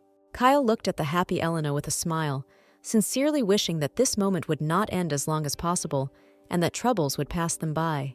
And at tea in the castle, 3 aristocrats gathered, discussing the fact that everyone thought that the descendants of the Black Dragon were devoid of feelings, but Kyle changed overnight after the wedding. The girls said it was like a fairy tale, but that was not all the rumors that had been circulating around the castle so actively lately. The castle's servants said that not only Kyle had fallen victim to the crown princess's charms, but also his half-brother Shane. The cup fell from the hands of the dark-haired girl, who was named Violetta, and the girls asked in fear if she was okay.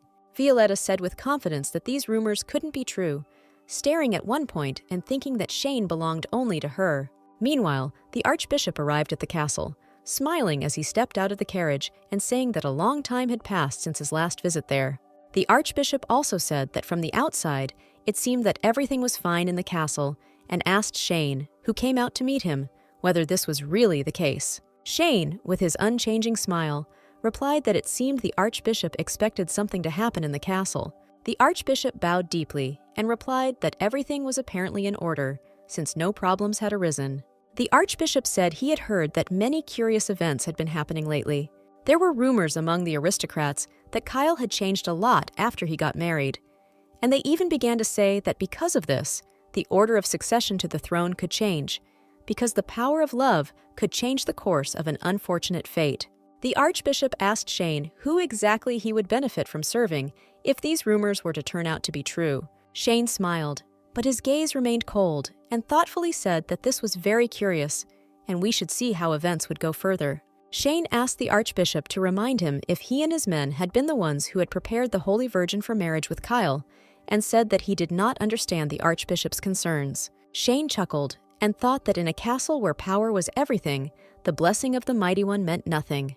Shane said that the Holy Virgin was in this castle without any weapons at all, and it would be easy to get rid of her if necessary. Shane reassured the Archbishop that he had nothing to worry about anyway, because everything would be fine one way or another. Shane, with a deceptively gentle smile, promised that none of the things that were worrying the Archbishop would happen. Shane and the Archbishop shook hands, the Archbishop assuring Shane that he trusted him and had no doubt that this was how things would work out. Shane thought that if he couldn't kill the Holy Maiden, he should at least get her out of the way, because this woman would definitely become an obstacle on his way. Kyle and Elena walked through the castle. The man explained that the Emperor had called him, so he would not be able to spend time with the girl. Whispers could be heard behind their backs. More gossip was starting. The maids looked at Kyle and Elena with affection, discussing how the Crown Prince had previously visited the castle very rarely. But with Elena's appearance, he began to seek her company almost every day. Elena smiled and told Kyle that she would pray for his safe return. Kyle took Elena's hands and warned her that he would have to take Philip with him, so the man asked Elena to at least try not to move around the castle alone. Kyle carefully brought Elena's hand to his lips, kissed it, and said that he too would pray for the girl to be safe. The two maids were even more touched by this scene and discussed the fact that the rumors were true after all, and they had just seen confirmation of this with their own eyes. The girls were heard by Julie, who was passing by, and at her appearance the maids stopped talking in fear, afraid that they would be scolded. Julie told Elena what she had seen and heard, who was a little surprised that such rumors were still circulating around the castle. Julie explained that it still looked strange to those around him, since Kyle had never shown interest in other people before. But that wasn't the strangest thing. There was also a rumor in the castle that someone had caught Elena on a date with Shane. Elena looked at her reflection in the tea, thinking that the rumor about her date with Shane was really very strange, because the girl had only met Kyle's brother once. But firstly, it clearly did not look like a date, and secondly, they met in the Imperial Library, where outsiders were forbidden to enter. Elena was curious about who could have started such a rumor, but what was more important to her now was that Kyle had indeed started spending almost every day with her, but she still hadn't been able to find a single clue to solve the problem of his transformation into a black dragon.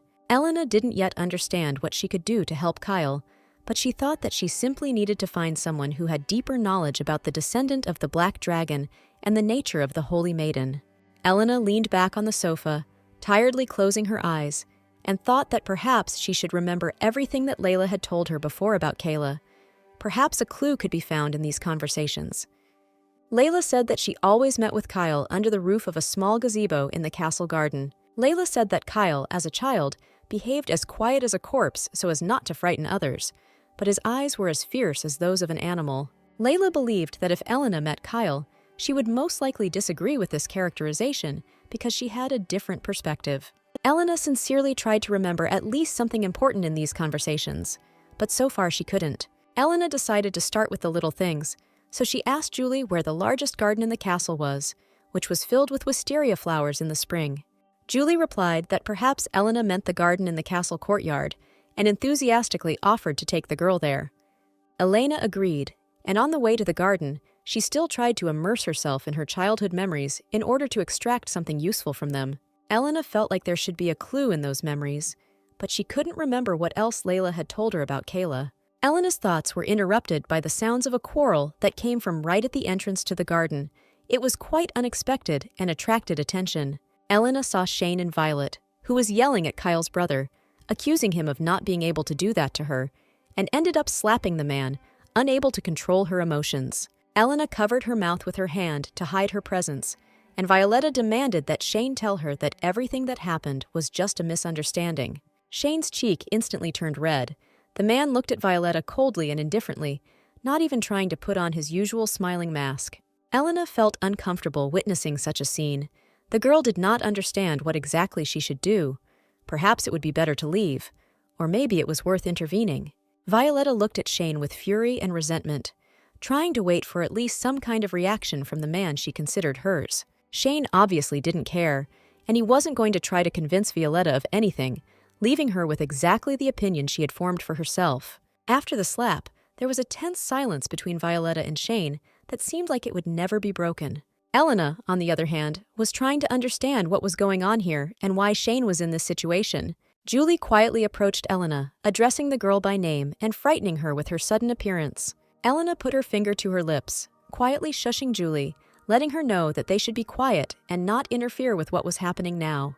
Julie, having assessed the situation, covered her mouth with her hands, showing that she understood everything and would remain silent so as not to interfere. Meanwhile, Shane and Violetta's scandal was not ending, but finally, Shane decided to answer the girl, in whose eyes there were already tears. Shane said he understood how Violet felt, and she was probably very surprised that he suddenly canceled their meeting together. Violetta put her hands on Shane's chest and said that she didn't understand what had happened because just a few weeks ago, the man had sent her flowers and gems. Shane put his hands on Violetta's shoulders, replying that he was hearing about this for the first time and was absolutely sure that all these gifts were sent by the Emperor out of respect for Violetta's father or by the servants adhering to tradition. With tears, Violetta placed her hands on Shane's hands and asked him to assure her that their relationship was different from that of other nobles. Violetta remembered the receptions they had met at and the way Shane would look at her and smile at her. It was something special to her. Violetta sincerely believed that all this served as proof of Shane's love for her.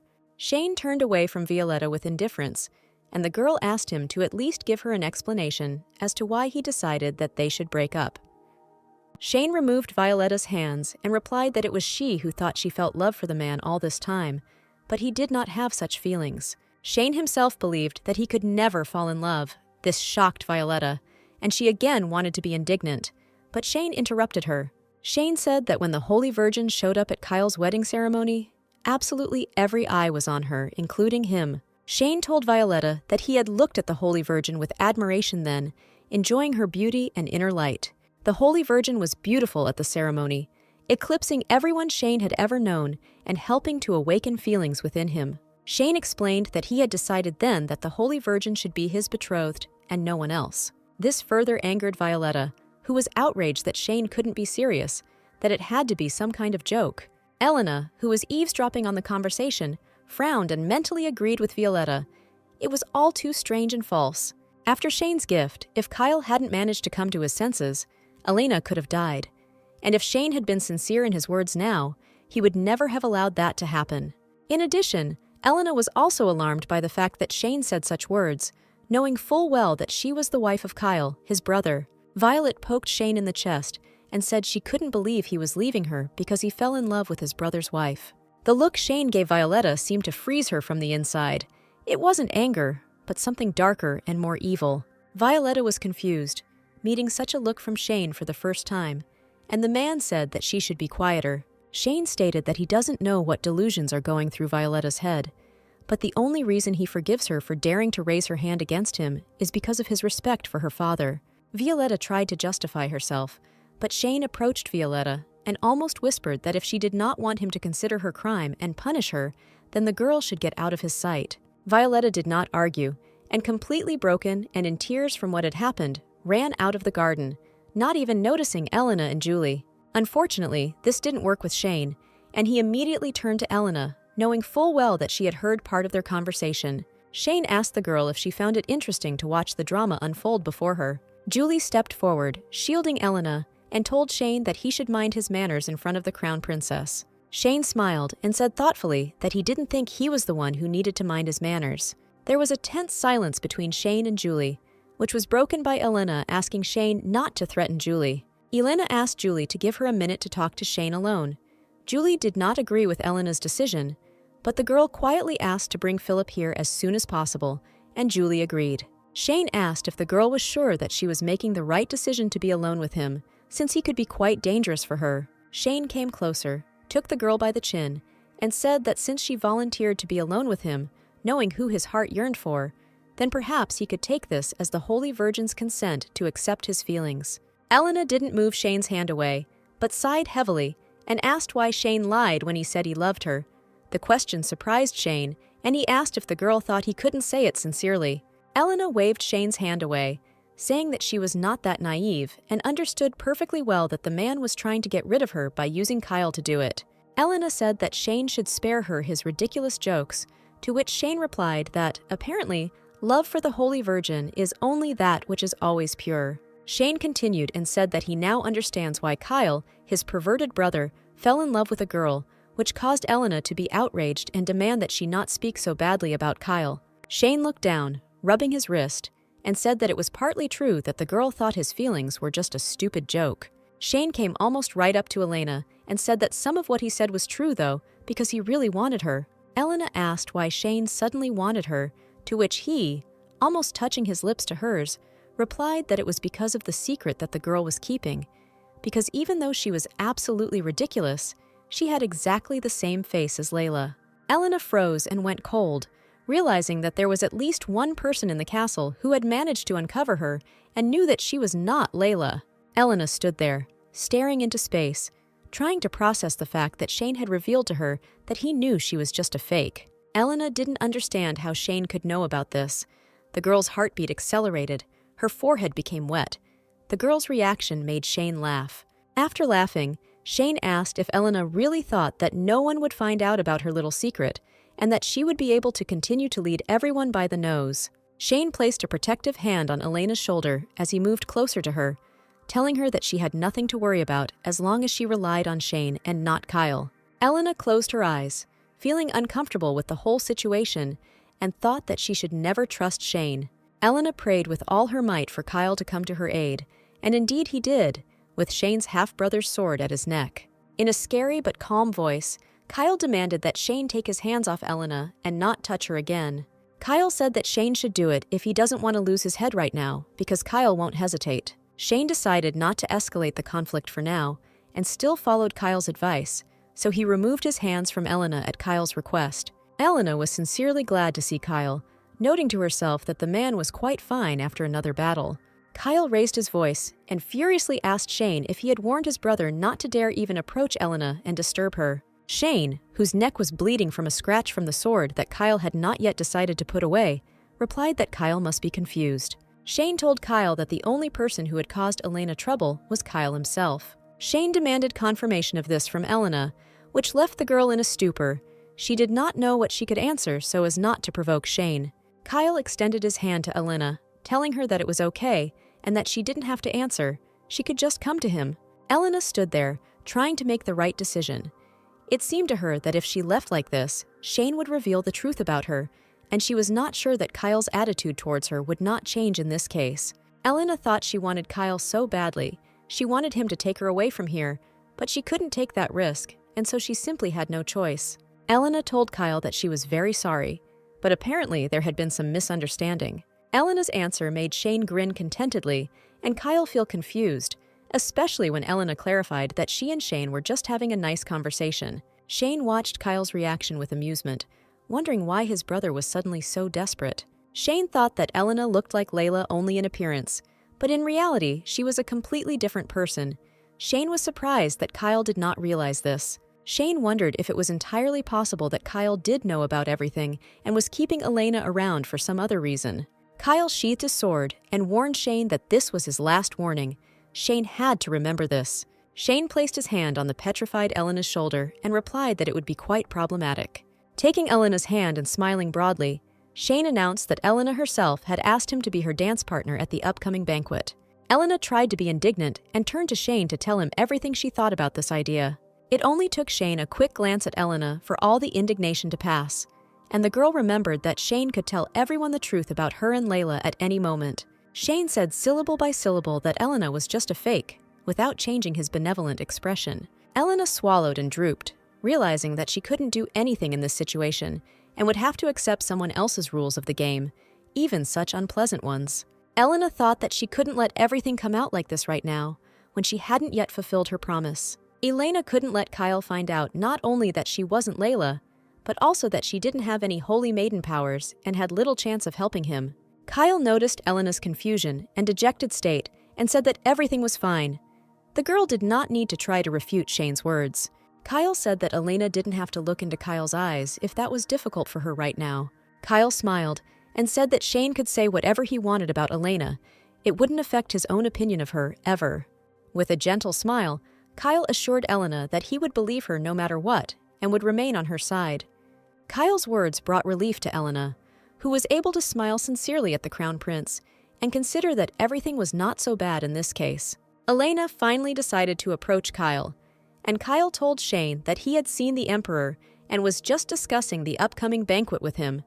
The man assured Shane that Elena would never dance with Shane because Kyle was going to stay next to her. Shane lowered his head, hiding his face with his hair, and asked gloomily if Elena seemed unhappy to Kyle. Shane stated that Elena would one day find out Kyle's true identity, which made Kyle shudder as he was worried that this might happen. Elena noticed Kyle's face darken, and Shane continued, asking how much pain it would be for Elena if she wanted to run away from Kyle, but there was nowhere to run. Shane said that he only wanted to give Elena shelter, but the girl did not let him finish and stated that she, like no one else, knows that Kyle is a descendant of the Black Dragon. Elena tried to find the words to convey to Shane the idea that he shouldn't slander Kyle, and that it would be better to do something more useful. Shane watched Elena in surprise, noting that whenever it came to Kyle, Elena flared up even more than if it were about herself. Shane noted that Elena looked like a completely different person now, not the intimidated girl who stood next to him. Shane got the impression that Elena really loved Kyle with all her heart. Without revealing his thoughts, Shane replied that he was not going to give any advice on what Elena should do. Shane wondered if Elena still didn't know why everyone around her was so afraid of Kyle, and it wasn't for nothing. These words made Kyle's face darken even more. Elena noticed this and tried to address the man, but Kyle remained silent. Shane asked if Elena knew who exactly Kyle killed first and how exactly it happened. Shane said that Kyle's first victim was not a soldier from the enemy camp or a monster roaming the forest. The first person that Kyle, born a descendant of the Black Dragon, killed was a fragile girl, as fragile as Elena. Elena was confused and didn't know how she should react to Shane's words, because these words revealed information that came out of the blue. Shane had said that Kyle's first victim was a fragile girl, but Elena knew that even if that was true, she shouldn't rely solely on Kyle's brother's words without hearing from Kyle himself. For this reason, and also because Kyle had clearly gone somewhere deep inside himself, Elena was in no hurry to ask about anything and throw out premature accusations. Shane watched the emotions on Kyle's face with a satisfied smile, enjoying his lost look and noting to himself that Kyle was still unable to get rid of the pain of old memories. Satisfied with the emotions his previous words had evoked, Shane decided to continue his attempts to turn Elena away from Kyle, stating that people may consider his brother a hero, but they were only obsessed with the term descendant of the Black Dragon. Shane said that people believe that killing for the greater good is a good measure. They justify Kyle, praise him, and defend him. But only Kyle himself knew perfectly well, according to Shane, who exactly the blood on his hands belonged to, and whether he was really a hero or a killer. Shane asked Elena to take his offer of protection as seriously as possible and try to find an answer for herself about what would really be best for the girl. Having said this, Shane smiled widely again and left Kyle and Elena alone, throwing out as a parting word that he hoped that he and Elena would have another opportunity to meet in the future. Kyle and Elena walked through the garden in heavy silence, each lost in their own sad thoughts that Shane's words had inspired. Elena thought that too many questions were running through her head, and the girl couldn't focus on any of them. Elena wondered how Shane could have known that she wasn't really Layla. How could it have happened that the first person Kyle killed was a simple girl? It all drove her a little crazy. Elena thought that she was clearly missing something in this murder story, because Kyle was the man who was so afraid of turning into a monster that he was willing to sacrifice his own life to prevent it from happening. Elena knew she needed to hear Kyle's side of the story, because there was clearly something in the story that Shane didn't know or didn't want to say. Elena, however, decided to start a conversation with Kyle from another direction, and, stopping, asked how it happened that it was the Crown Prince who came to the garden and not Philip, for whom Elena had sent Julie.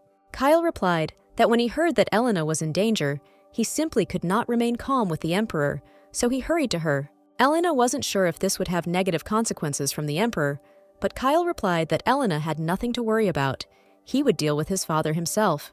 Kyle, fully aware that Elena still had questions that she was afraid to ask, decided to cheer her up and asked if that was all she wanted to know from him. Elena asked if Kyle would answer her other question, unsure if she could demand an explanation from Kyle, to which he, touching his palm to her cheek, replied that it was his duty. Kyle explained that he had to explain everything to Elena, as it could directly relate to the girl's safety, and he didn't want her to get hurt. There was desperation in Kyle's eyes. The man didn't want to reveal his dark side to Elena, but he understood how important this step was. Kyle said with pain that he really didn't want to talk about his past because he was afraid that it could push Elena away from him, but the girl just silently and impulsively hugged him tightly. Kyle was confused by Elena's reaction and asked why she suddenly decided to hug him without trying to move away, because what was happening was quite a pleasant turn of events. Elena thought she was glad to hear that Kyle was afraid of losing her, but being around someone who was only hesitant to admit the truth made her feel sorry that she couldn't be honest with him at all. Elena pressed herself closer to Kyle, burying her face in his chest, as if trying to hide her pain there and not think about all this negativity. Having managed to cope with her emotions, Elena only pulled back a little and said that the only thing that scared her was that there were things she still didn't know about Kyle. Elena explained that when Shane told her about Kyle's past, the only thing she feared was that Kyle would ask her to leave. Kyle gently stroked Elena's head, asking if it was really bothering her, since it wasn't what he thought she would be worried about.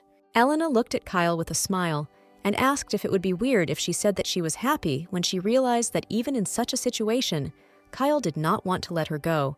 Kyle breathed a sigh of relief. The girl's words gave him a little confidence, and the man kissed the girl on the temple to express his gratitude. Kyle pulled back a little, looking into Elena's eyes, trying to catch the girl's thoughts and feelings in them. Tenderness flooded Kyle's heart to the brim, and unable to restrain himself in his desire, the man kissed Elena on the lips, doing it quite softly, but at the same time insistently. When the kiss was over, Elena said that no matter what Kyle thought, she came to this garden specifically to get to know the man better. Elena thought that even if these were not her memories, this was the place where Kyle spent his entire childhood. Elena said it was important to her to know what exactly Kyle thought when he first saw his bride in that garden back then. Elena explained that she really wants to know what Kyle was like as a child and what kind of person he has become now. Kyle gently pulled Elena away from him and replied that everything she wanted to know and what Shane had told her were the same story.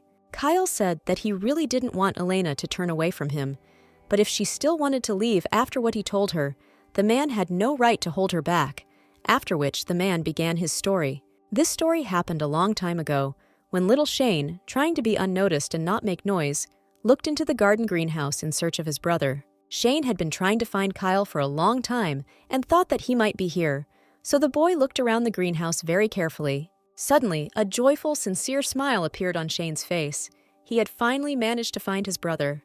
Kyle, apparently, was looking for solitude and peace here and managed to fall asleep at the table, interrupted from his previous affairs. Shane called out to his brother. Kyle opened his eyes and looked sleepily at the one who had disturbed his peace. Kyle saw that Shane was in front of him and softened a little, asking the boy if he would be in trouble if his mother found out that Shane had come here. Shane threw up his hands and replied contentedly that everything was fine, since absolutely no one knew where exactly he went, so there shouldn't be any problems. Seeing Kyle's tired appearance, Shane asked him if he had decided to sleep in the greenhouse again, to which Kyle replied that he had not been able to sleep last night.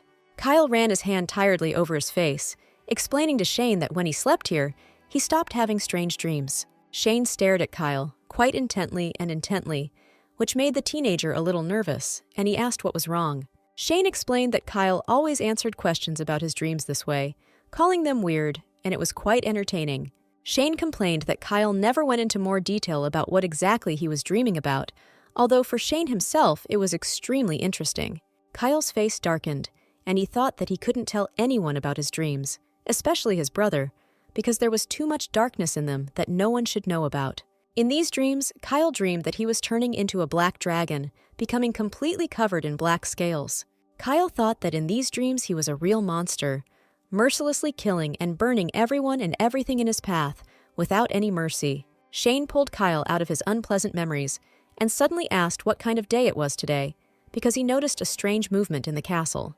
Shane noted with surprise that all the maids and servants of the castle were looking for Kyle, as if something especially important was about to happen.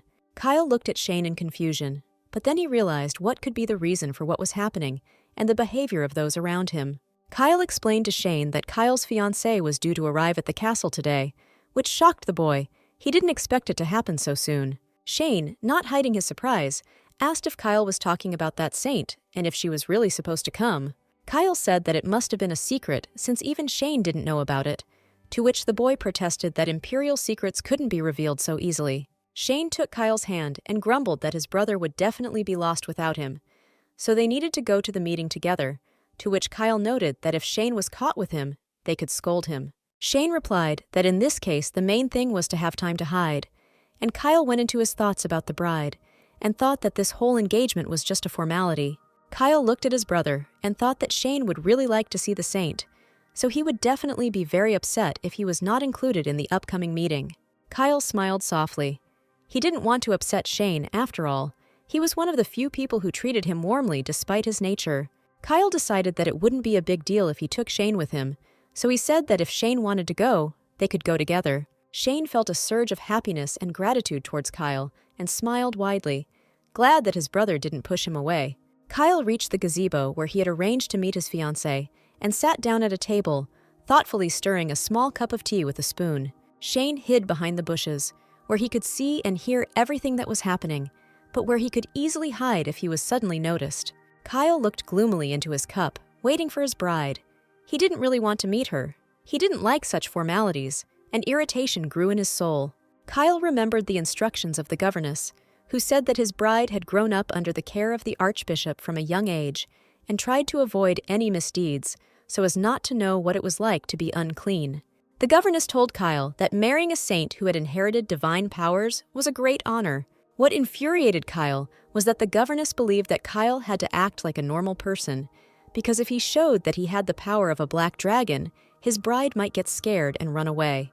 In a fit of rage, Kyle raised his spoon over his cup, not yet entirely sure what exactly he was about to do, but was stopped by a female voice. Layla, who stopped him, noted that if Kyle was going to break the cup, then they would have to drink tea from the teapot, and this would not be very desirable. The appearance of the girl excited Shane as well. Kyle looked at Layla with displeasure, noting to himself that, in all likelihood, this was his bright and innocent bride, whom he could not frighten. Layla introduced herself, doing so with all the necessary formalities, saying that today was the day they met, and her last name sounded like Underwood.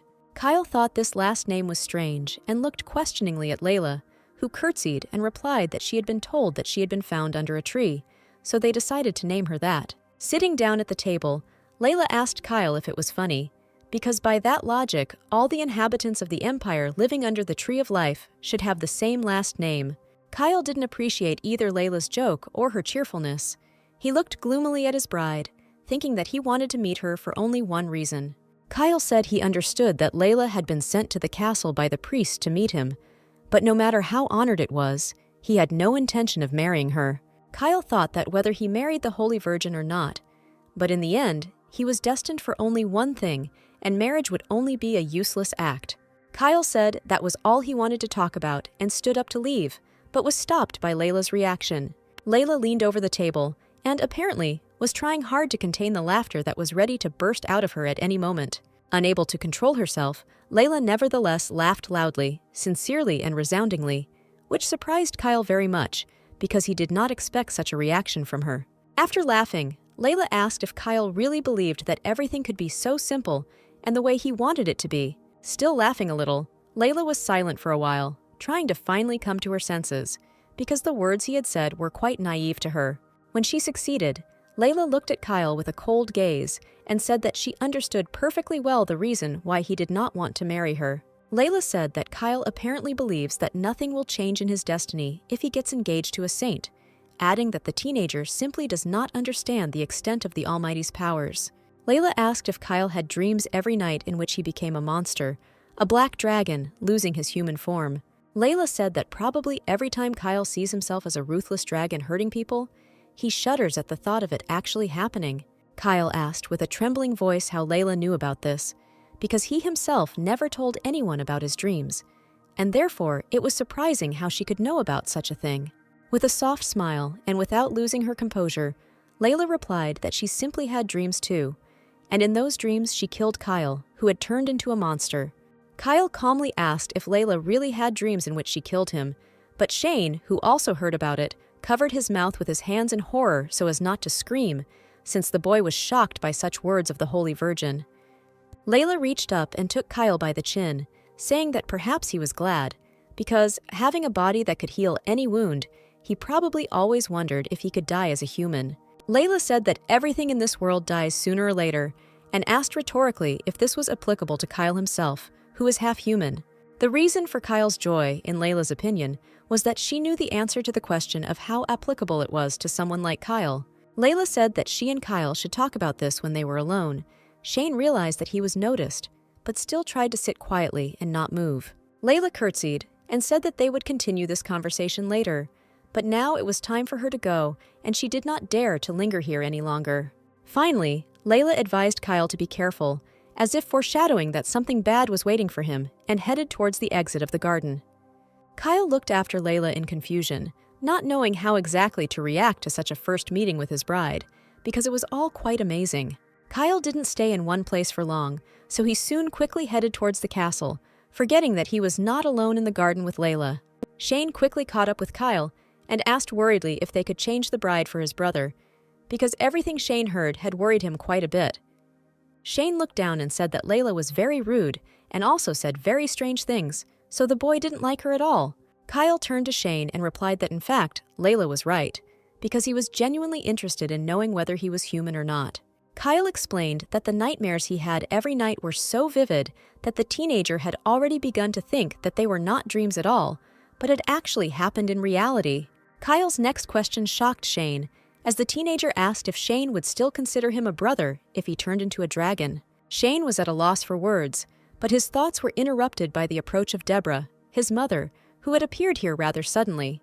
With a welcoming smile that was slightly dangerous, Deborah noticed that Kyle was asking Shane very stupid questions, because the answer was obvious. Deborah innocently asked how exactly Kyle thought animals and humans could be considered brothers. Deborah was beautiful and looked at the children serenely, as if it wasn't she who had dropped the hint that Kyle would turn into a soulless animal. Shane didn't like what Deborah said because he loved his brother, and that kind of talk wasn't something worth talking about, and he wanted to argue with her.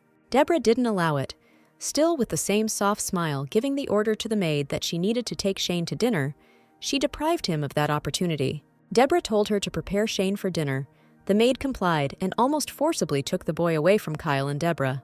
This upset Kyle, who knew that Deborah seeing him and Shane together could get his brother into big trouble. Deborah watched Kyle and his reaction to what was happening with curiosity. It was always funny for her to watch him. Deborah said that on the day of Kyle's birth, she was present at the castle.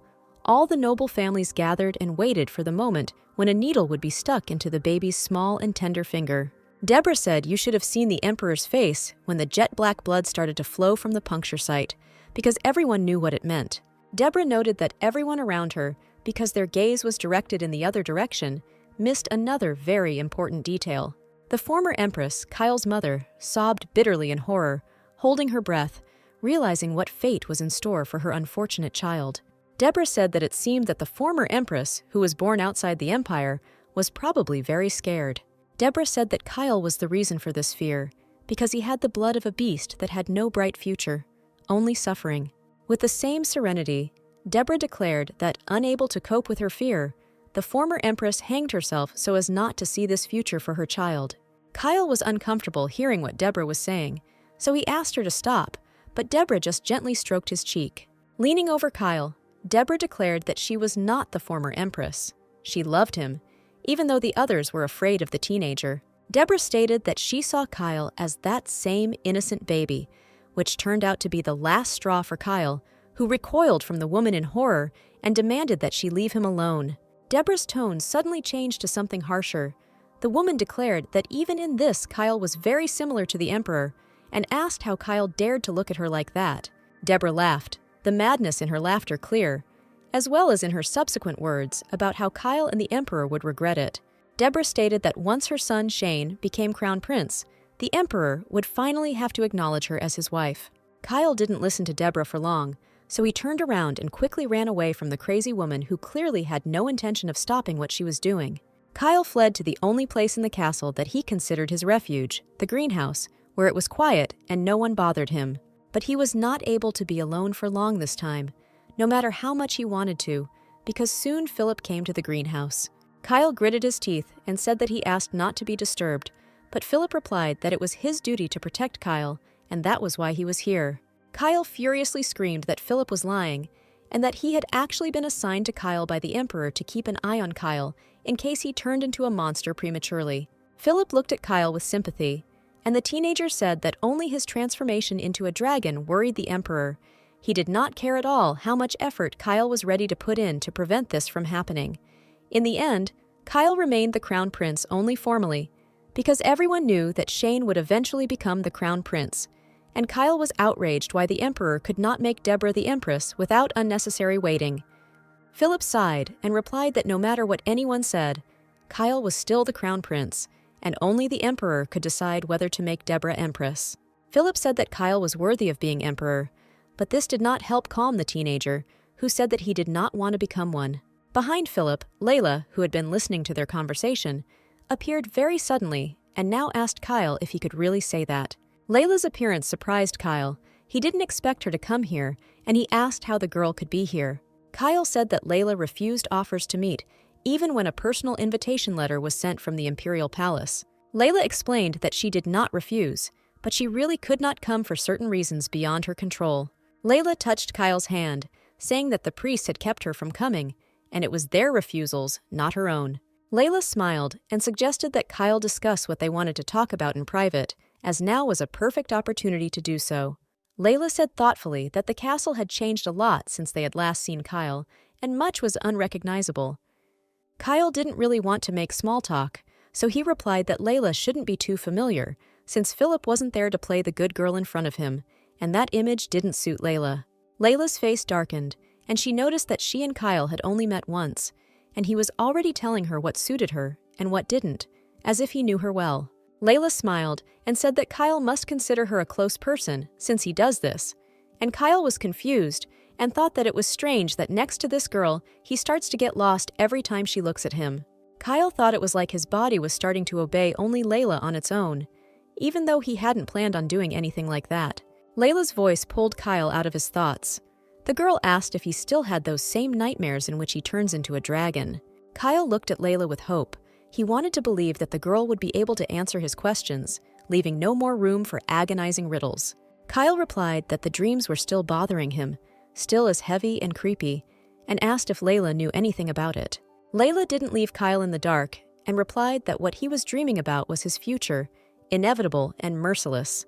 Layla explained that these dreams are what is called a divine message, the Mighty One showing Kyle what will soon happen to him. Layla explained that the Mighty One, by showing her and Kyle the same fragments, wanted to convey something else very important to them. Layla said that Kyle was destined to become a dragon sooner or later and destroy the world, and this is the scenario that should happen in the future. Ignoring Kyle's confusion, Layla said that in this case, she was destined to kill him so that this would not happen and the world would be saved. Layla walked up to Kyle, touching his face tenderly, and said that since they were destined to do this, they could do it the easy way, and she could kill Kyle before he turned into a monster. Kyle stared at Layla in disbelief. He couldn't believe what she was telling him. He took a few steps back in confusion, staggered, and fell. Layla sympathetically said that this must be very unfair to Kyle, and he wonders why he was born in the first place. Layla said that not all misfortunes have to have a reason, and not everything in this world is fair, so ultimately, Kyle has two choices. Layla leaned over Kyle so that her hair hid them from the world, and said that Kyle could either die now as a man, or die as a monster who had destroyed hundreds of innocent lives. Layla extended her hand to Kyle and said that he didn't have to talk about his decision at that moment, because they were engaged and he would have another opportunity, to which Kyle recoiled from the girl. Layla said that it seemed like Kyle was having a hard time coming to terms with his fate, but she understood and gave him her forgiveness. Layla said that if Kyle suddenly changed his mind, he could come to her at any time, after which the girl left, leaving the teenager alone in the rain.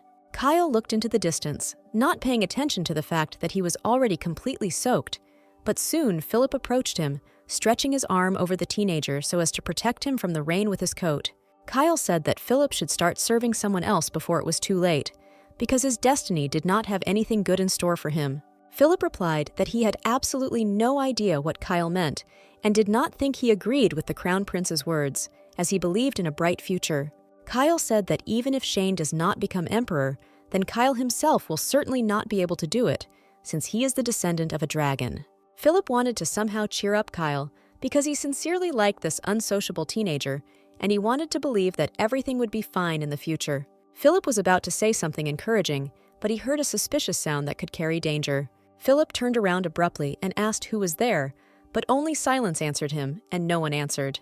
Kyle saw Shane running away from them, worried about what his brother might have heard and what conclusions he might draw. Philip tried to stop Kyle, but Kyle rushed after Shane, asking him to stop, as a big and dangerous misunderstanding could come out of all this. Philip tried to shout to Kyle that they were running towards the Empress's palace, where Deborah was now, but Kyle ignored him and was soon trying to reach Shane while climbing the stairs inside the palace. Shane hid under the stairs and covered his ears with his hands, while Kyle asked if Shane was avoiding him because of the Emperor. Kyle said that he was not going to become Emperor and could talk to his father about it himself.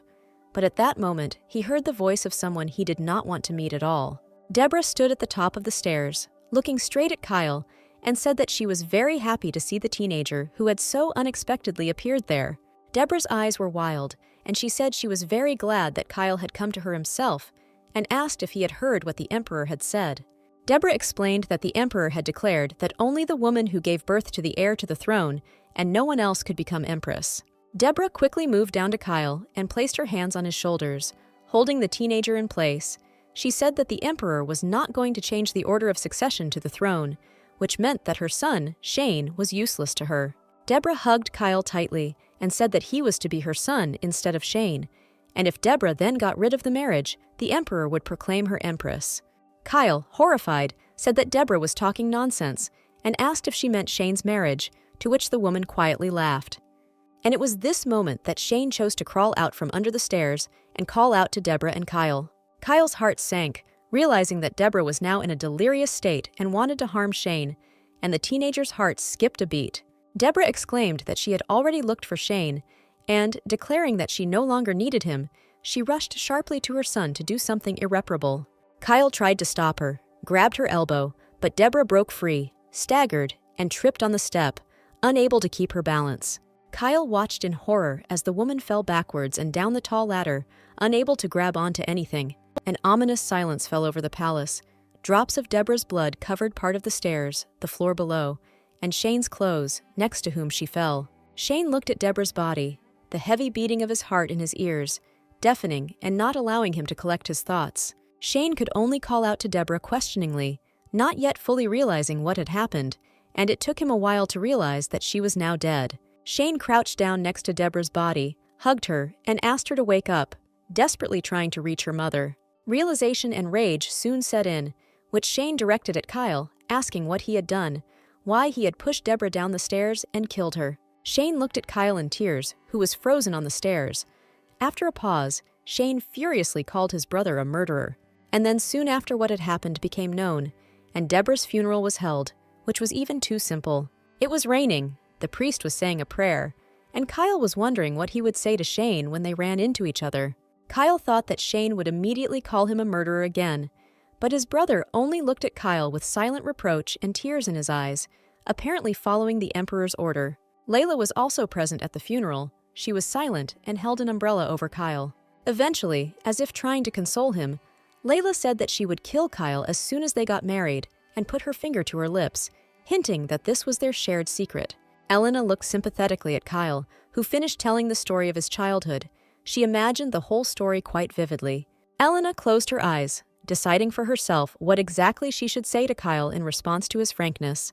She understood that sharing all of this with her was extremely difficult. Elena placed her hand on Kyle's back in a reassuring gesture and said that it was not his fault that Deborah died, because it was just an accident.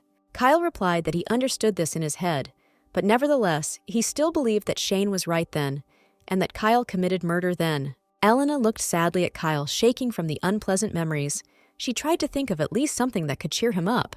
Kyle said that none of this would have happened if he hadn't been a descendant of the Black Dragon, and in general, if he hadn't been himself. Kyle said that maybe if he had never been born, all this would not have happened to Shane and his mother, and their lives would have been happier. Elena could see how much it hurt Kyle to talk about this, plunging into his memories, so in order to at least ease this pain a little, the girl impulsively hugged her husband. Kyle and Elena stood frozen, holding each other, trying to find peace in that embrace against all the hardships that life brought them. Kyle soon pulled away, and said that even if he didn't kill Elena when he became a dragon, if she still stayed near him, she would be in great danger, so it was quite possible that it made sense for her to listen to Shane's words. Elena tenderly touched Kyle's face and replied that she would not die because of him and would never leave him, because she wanted to be there and wanted to help. Closing her eyes and enjoying Kyle's closeness, Elena thought that if Kyle didn't cry, then she couldn't allow herself to either. In her room, Elena stood in front of the mirror and thought that she absolutely did not understand Layla, why she suddenly promised to kill Kyle. Elena didn't understand how Layla could say something like that to a child, because she herself understood what it was like to grow up in nothing but suffering because you were simply born different from everyone else. Elena thought that Kyle was only able to hold on because of Layla's promise to kill him, and it was cruel of Layla to disappear when the time came to fulfill that promise. Elena assumed, imagining Layla in place of the reflection, that perhaps she had not intended to fulfill this promise, and that it was something else. For a split second, Elena thought Layla was there, putting her arm around her shoulders and replying that she really hadn't intended to kill Kyle. Following this, Layla said that Elena had no right to sit and blame her because she herself had never found the strength to tell Kyle the truth about who she was. Elena thought sadly that she herself understood perfectly well that she was acting no better towards Kyle than Layla, hiding the truth from him. Elena wondered if it would be an even bigger betrayal for Kyle if it was revealed that she was not Layla, but Elena. Elena looked at the sleeping Kyle and wondered what might have happened if she had not married Kyle under Layla's name, but under her own. Elena imagined what might have happened if she had confessed everything to Kyle after the wedding. Elena quietly asked Kyle if there really was nothing she could do to help, but at the time she didn't understand why she and Layla were born twins. Elena wondered why the temple hid the fact that Layla had a twin sister, and if it was such a big secret, how did Shane find out about it? Elena thought that, according to Kyle's stories, Shane had seen Layla in person, so he could easily have simply noticed the difference between the girls. Elena turned this thought over in her head, but it didn't seem right to her because they were children then, and revealing everything on this basis seemed impossible. Elena thought that another possible reason for Shane's awareness could be his communication with someone from the temple. Elena remembered that Shane had demanded that she dance with him at the upcoming banquet, and she thought that this was also a very strange request, because Shane must have had a good reason for this.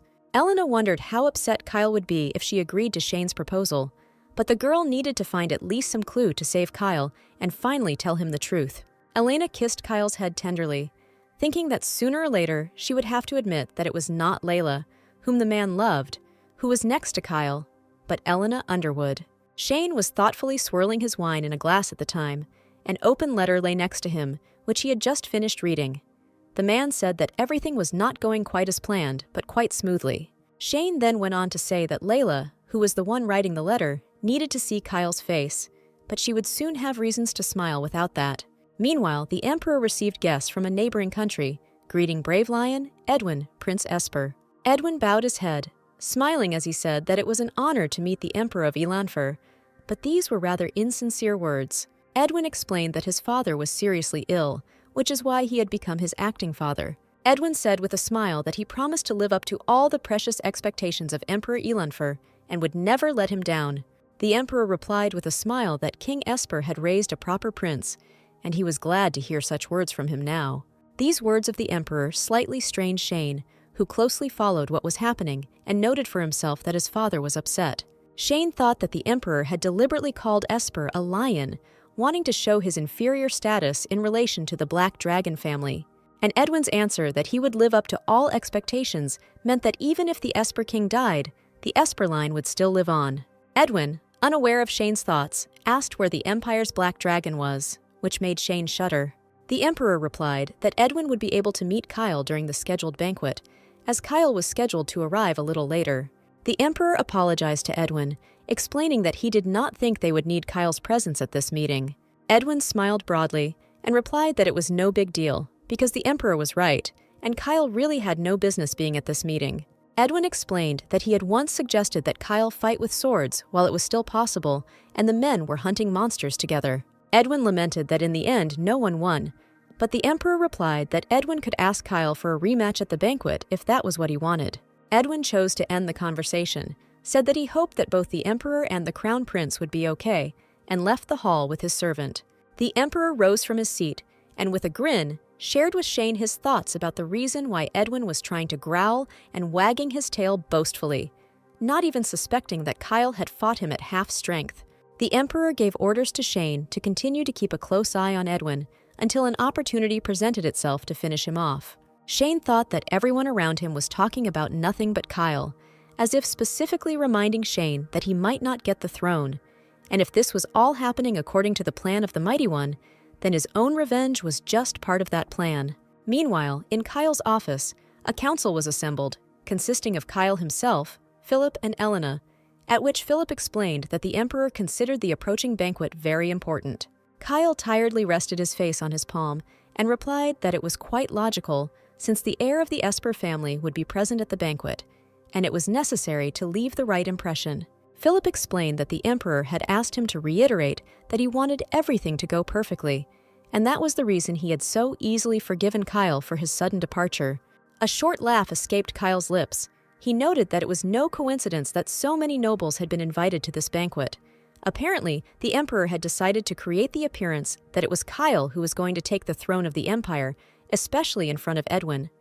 Elena asked, confused, if the nobles were supporting Shane, since in that case, the Emperor's plan seemed illogical when presented in such a way. Philip wanted to answer Elena, but Kyle interrupted him, telling Elena that in this situation, everything is very simple, and he intended to talk about these difficulties.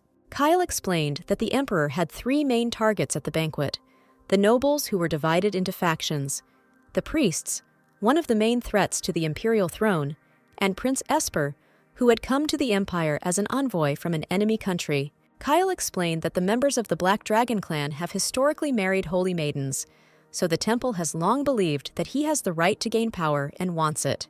Kyle explained that from the temple's side, it would be wise to be on Kyle's side, since he was married to a holy virgin, but no one knew how long his life would last.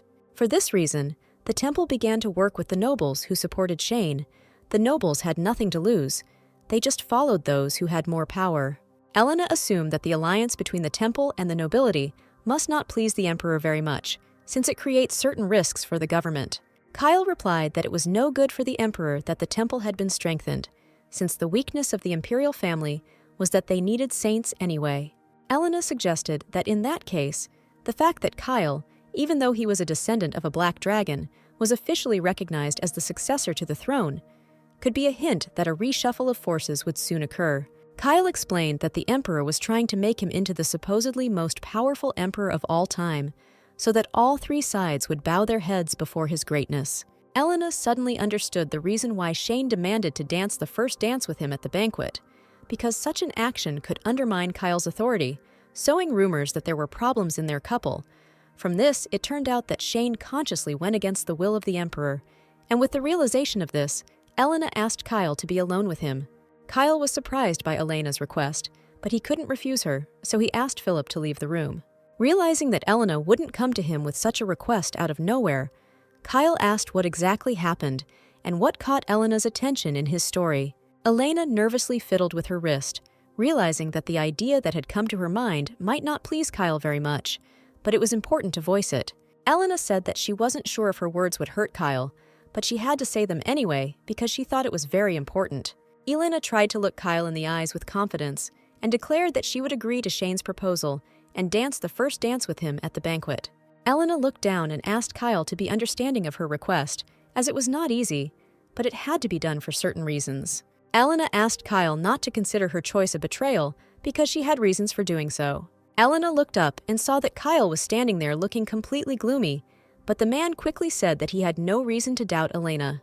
Kyle hugged Elena, holding her tightly, and explained that he understood that the girl had reasons for doing the way she did, and he would not question them. Without letting go of Elena, Kyle explained that even if he understood Elena's motives, it still hurt him to even imagine her dancing with Shane. Kyle said that he feels that Elena is only his, because she gave him her heart, so seeing her with another man will always be unpleasant for him.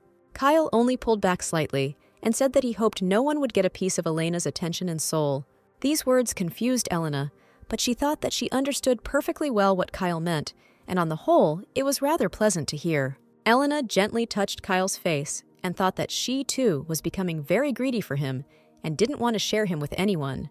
As she moved her lips closer to Kyle's, Elena thought that she really wished that only she could love Kyle and no one else. Elena kissed Kyle tenderly, trying to put all her emotions into this kiss, especially those that she could not yet express openly. After a few moments, Elena was able to end the kiss, pulled away from Kyle, and thanked him for not even trying to ask her about the reasons for such actions, just immediately trusting her.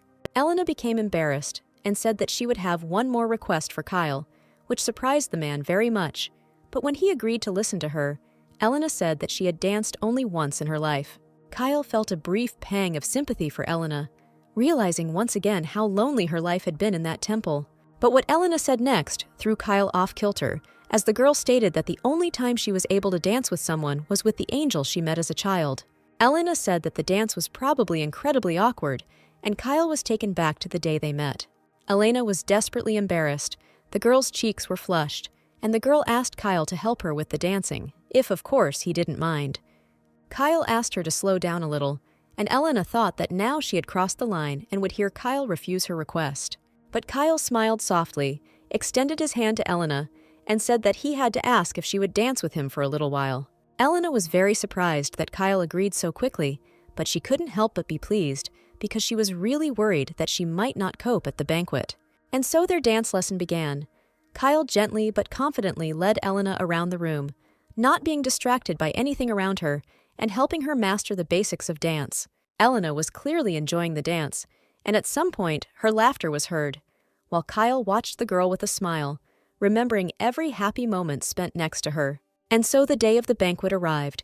Edwin stood in the hall with his servant and attentively caught the rumors that the guests gathered around were happily spreading. Edwin's servant, Chester, was very indignant at the fact that so many people from other countries had been invited to the banquet, and those present were so easily discussing the gossip of the empire, revealing all the dirty laundry of the court to the guests. Chester said that everything should have limits, but Edwin disagreed and replied that this was what he liked about the empire, because in the end, it was this arrogance that would destroy it. Chester smiled broadly, spread his hands, and declared that Edwin was right as always, and that the empire would indeed face an unenviable fate in such a situation. Chester stated that the man is the son and honor of Esper, the main hope of the king of Esper, and only he will bring a bright future. Edwin, wanting to calm Chester down a little, put a glass of champagne on his head, advising him to cool down a little and not to talk about it here. Edwin chuckled and said that one must be able to get one's own benefit from any situation, so even in such a mess, they should try to gather information about the future emperor of Elanfer. But the only information that Edwin and Chester managed to hear was that Kyle, apparently, was madly in love with his wife, who Shane also had his sights on. Chester indignantly asked what this was and how Elena could cheat on Kayla with another prince, to which Edwin only hissed at his servant. Edwin thought that the current crown prince of the empire was a descendant of a dragon. All the previous descendants of the black dragon were endowed with powerful strength, but died too quickly, which meant that Kyle was just being used for their own purposes, and then they would get rid of him without regret. Edwin thought that very little information was known about Shane, but more and more people were inclined to think that he would take the throne of the empire. Edwin was thinking that the only country that could fight back against the empire was his proud homeland of Esper.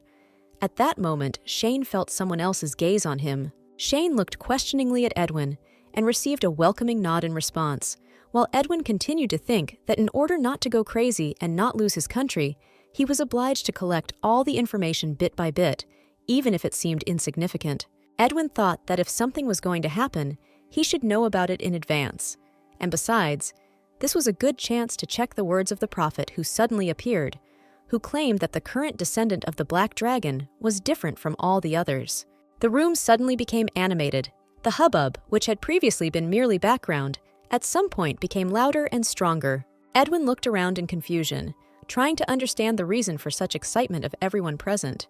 But Edwin soon realized why this had happened, seeing the doors opening and hearing the announcement of the appearance of the crown prince and his wife. Edwin looked at Helen, wondering if she really was the Holy Virgin, about whom so many not always pleasant rumors circulated among people. Edwin thought that Helen's appearance was quite suitable for the title of a Holy Virgin, because the girl looked like a goddess from all sorts of legends. Chester quietly asked Edwin if it was true that Elena was protected by the Mighty One himself. Edwin replied that he did not know, but if the descendants of the Black Dragon always got girls blessed by the Mighty One as wives, then it was very strange that they still had not found a way to prolong the life of the descendant of the Black Dragon. Edwin said that, however, Elena could be a key figure for Kyle to take the throne, and such an alliance could be purely political in nature. For this reason, Edwin and Chester could only watch from the sidelines to see who would take the throne of the Empire. The Emperor, noticing that Kyle and Elena had entered the hall, announced that all the main characters were finally assembled and the banquet could begin. The Emperor began his ceremonial speech by thanking everyone who was able to attend the banquet. Chester did not look at the Emperor very kindly, hearing complete falsehood in his words, while Edwin calmly drank champagne. The Emperor, ignoring the displeased looks of Edwin's servant, expressed the hope that everyone present at this banquet would be able to enjoy this evening. Shane watched Kyle and Elena with a grin, wondering what surprises Elena had in store for him this evening. Shane involuntarily compared Elena with Layla, thinking that they were very similar, but were completely different people, with different desires and characters. Besides, Shane didn't really understand what the advice Layla had given him as she left meant, and it weighed on him. Layla said that if Shane wanted to become emperor, he could not under any circumstances allow the girl who married Kyle to fall in love with Kyle. Shane approached Kyle and Elena, thinking that Elena could do nothing against the emperor because she was weak compared to Shane, but he would still be able to make the girl not only not love Kyle, but also fear him. Putting on a polite expression, Shane said he was glad to see Elena and Kyle, which wasn't true, but Shane's mask hid it well. Kyle was not in the mood to wear masks, so he did not even hide the fact that Shane's appearance near them was extremely undesirable for him. Ignoring Kyle's gloomy expression, Shane asked Elena if she had thought about his offer to have the first dance with him. Elena turned to Kyle, silently asking if she could proceed as she had planned before, to which she received a nod from her husband. Elena smiled softly, realizing what a show of trust it was that Kyle had allowed her to go through with her plan and dance with Shane. Elena looked confidently into Shane's eyes and replied that, as he wanted, she would dance the first dance with him. Shane turned away, smiling slightly, and thinking that, as he had assumed, Elena didn't love Kyle enough to sacrifice herself for him. Shane confidently led Elena in the dance. With a satisfied face, he decided to clarify whether she agreed to this dance, only because she was afraid that he would reveal her secret. But Elena did not live up to Shane's expectations, and replied that this was not the reason she gave her consent. She was driven by other goals. Elena said the real reason was that it was important for her to ask Shane a question, and this dance was a great opportunity to do so. Elena, looking confidently and searchingly into Shane's eyes, asked the man if he wanted to rebel against the Emperor. This question from Elena put Shane in a dead end, forcing him to stop dancing and stand in the middle of the hall, which caused questioning looks from the others. Shane abruptly dropped Elena's hand from his shoulder, ignoring the whispers that immediately spread through the room. A heavy silence hung between Shane and Elena, the man trying to understand why Elena suddenly asked such a question, which absolutely did not fit with all the thoughts he had about her. Edwin watched the situation with a satisfied smile, while Chester was surprised to see Elena and Shane acting strangely, stopping so abruptly before the music ended, and lamented that he could not make out what they were saying. Edwin replied that it didn't matter what exactly was going on there, but apparently the banquet was getting more and more interesting. Elena decided to clarify her question, and answered that Shane once asked her if she really believed that no one in the palace knew about her secret. This was not true, because she did not come to this castle herself. Someone had to send her here. Elena asked Shane point-blank if he worked with the temple. A drop of sweat ran down the man's neck, revealing how nervous he was. His heart quickened its beat. Elena said that there was one thing in this situation that she could not understand, although she had thought about it more than once. Elena thoughtfully asked why Shane didn't wait for Kyle to die as predicted, when he could easily become emperor. Shane frowned, trying to figure out what else could be on this Elena's mind. No longer happy that she agreed to this dance, since what was happening was ruining his plans. Elena continued and said that she was surprised by the fact that, for the sake of his goal, Shane decided to unite with the temple, which so badly wanted to get the power of the imperial family for itself. Elena noted that Shane must have known perfectly well that even Kyle himself denied the fact that he could ever become a real emperor. Elena looked thoughtfully at Shane, who stood in a stupor, still not understanding how the girl could come to such conclusions. Elena explained that there is one more thing that is unknown to her. She does not know who exactly told Shane about the method that could prevent Kyle from turning into a black dragon. Shane tried to pull himself together, a nervous laugh escaping his lips, and the man asked if that was the only thing Elena was interested in. Shane clenched his fists and told Elena that there was only one thing he could do for Kyle. The man asked why Elena needed all this, whether she wanted to become an empress or simply wanted wealth and power. Elena became embarrassed, losing some of her confidence, and replied that it was all because, as Shane had once noted, she was just a fake. Elena said that there was absolutely no reason that could stop her from being honest with at least one Kyle. Having said all she wanted, Elena curtsied and thanked Shane for the dance, intending to leave, since they had nothing more to talk about. Elena had already turned her back to Shane. The man was still standing in a stupor because of the situation he found himself in, not understanding Elena's motives. Angered by his own confusion, Shane grabbed Elena's arm abruptly, preventing her from leaving and intending to turn the situation to his advantage. Elena was indignant and demanded that she be released immediately, because absolutely everyone in the room was looking at them. Kyle also saw this scene and was very tense because Shane grabbed Elena and, as it seemed to him, hurt her and held her against her will. Shane grimly told Elena not to leave him for Kyle now, otherwise it could lead to undesirable consequences. Elena clarified what exactly Shane meant. The man called her very strange. All her behavior now irritated him extremely. With a hint of madness in his eyes, Shane asked Elena if she knew about what Kyle had done in that distant past. Shane said that Kyle was not the kind of person who could be worthy of anyone's love, and he squeezed Elena's wrist tighter, as if trying to convince her of this. The groan of pain that escaped Elena's lips was the last straw for Kyle, who was already having a hard time containing himself in this situation. Ignoring Philip, Kyle flew towards Elena and Shane, drawing his sword and seemingly intending to finish off his brother. There was nothing human left in Kyle's eyes. It seemed as if the black dragon had taken over the man, just like it had happened to him on the battlefield. Elena noted with horror that Kyle was now in the same state he was in when Shane slipped her a sachet of Deborah's perfume, which meant he was completely out of control. Realizing that she had to do something to stop Kyle from actually killing Shane, Elena did a very stupid thing, but the only one she thought was acceptable in this situation. She stood in front of Shane, shielding him with her body. Elena's action made Shane freeze in place, shocking the man, and Kyle's sword swept across the girl's chest instead of delivering a fatal blow to Shane. Kyle also froze in place, powerlessly lowering his sword, watching as Elena sank to the floor, held by Shane. This was not at all what he wanted. Both Shane and Kyle couldn't believe what just happened. Elena's actions affected both of them like a bucket of cold water poured over their heads. The room was filled with whispers from guests who were horrified by the current situation, but it also gave rise to another round of rumors and gossip. Shane held the exhausted Elena tightly, not letting the girl fall to the floor. He was a little shocked by what just happened. Shane wondered why Elena did this. He didn't understand what benefit she could get from saving him. For a second, Elena came to her senses and, struggling with heavy breathing, told Shane not to dare touch Kyle again. Immediately after this, Elena lost consciousness again, not giving Shane the opportunity to answer her or be indignant in any way or ask anything. There was the sound of a sword falling and footsteps approaching. Shane looked up and saw Kyle next to him. He was pale and couldn't believe what he had done.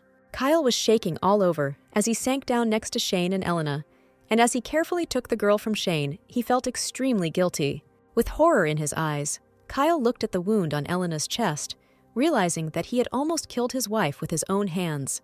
And although she was alive, if he had inflicted a wound a little more powerfully, something irreparable could have happened. Kyle closed his eyes, trying to pull himself together, driving away the unnecessary panicky thoughts that Elena could still die. Rising with Elena in his arms, Kyle ordered that a doctor be called immediately and, almost without trembling, creating the appearance of self-confidence, left the ceremonial hall. The emperor, watching the scene, was obviously not pleased, but only hissed in displeasure, also trying to contain his emotions in front of all the people gathered. Edwin looked after Kyle in surprise, thinking that although he looked like a monster on the battlefield, even the blackest dragon has a side that he unwittingly showed now. And the reason for this was Elena, whom Edwin decided to keep an eye on, because according to the prophecy, something important was about to happen soon. Connected with these people, having made such conclusions for himself and calling Chester with him, Edwin also hurried to leave the hall. Later, Elena was lying on the bed where Kyle had brought her and carefully laid her down, still not coming to her senses. She was just lying there. The wound on the girl's chest was bandaged with bandages. Kyle sat by the bed, his head in his hands, praying that the girl would come to her senses. He didn't know what he would do if she didn't wake up. The meeting with the doctor was emotional. The doctor assured that there was no danger to Elena's life. But when Kyle demanded to answer the reason why the girl in this case did not come to her senses, he could not say anything definite. The doctor said that Elena's condition now most closely resembles a severe psychological shock, and the only thing Kyle can do now is to ensure that the girl's condition remains stable. Kyle blamed himself for not being able to restrain himself at that moment, and thought that if he really wanted to protect Elena, then he shouldn't have picked up the sword at all. Kyle remembered the fear that had settled in his soul when he saw Elena and Shane dancing, because deep down, Kyle believed that Elena was too beautiful for him and that she might leave him, realizing his insignificance. Kyle thought with despair that his puny heart, eaten away by jealousy, had almost killed Elena, and he should never have let that happen. Kyle took Elena's hand, asking the girl to finally open her eyes to come back to him. Elena was all burning. The girl's skin was damp. Kyle admitted that it was unbearable for him not to see her all these 8 years, and he could not lose her now. Kyle mentally addressed the Almighty, thinking that if the Almighty wanted to punish Kyle for the black dragon blood inside him, then Elena, born by the grace of the Almighty, did nothing to deserve such a fate.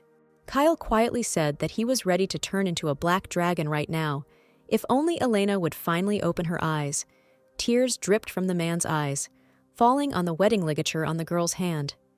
And Elena really opened her eyes, but looking around, she realized that she was in a strange place. Around there was an endless clearing, a blue sky, and what surprised Elena even more, a large black sleeping dragon, on which for some reason she was leaning. Elena stood up and saw in front of her a long-haired man who at first glance reminded her of Kyle, but had more dragon features in him. Looking closer, Elena realized that it was not Kyle, but there was definitely something familiar about him. Elena looked into the stranger's eyes, wondering what was going on here, and who this man was, and what he wanted from her in this strange place. The stranger leaned over Elena, and the girl thought that it was definitely not Kyle, but for some reason she had the feeling that she missed this man very much.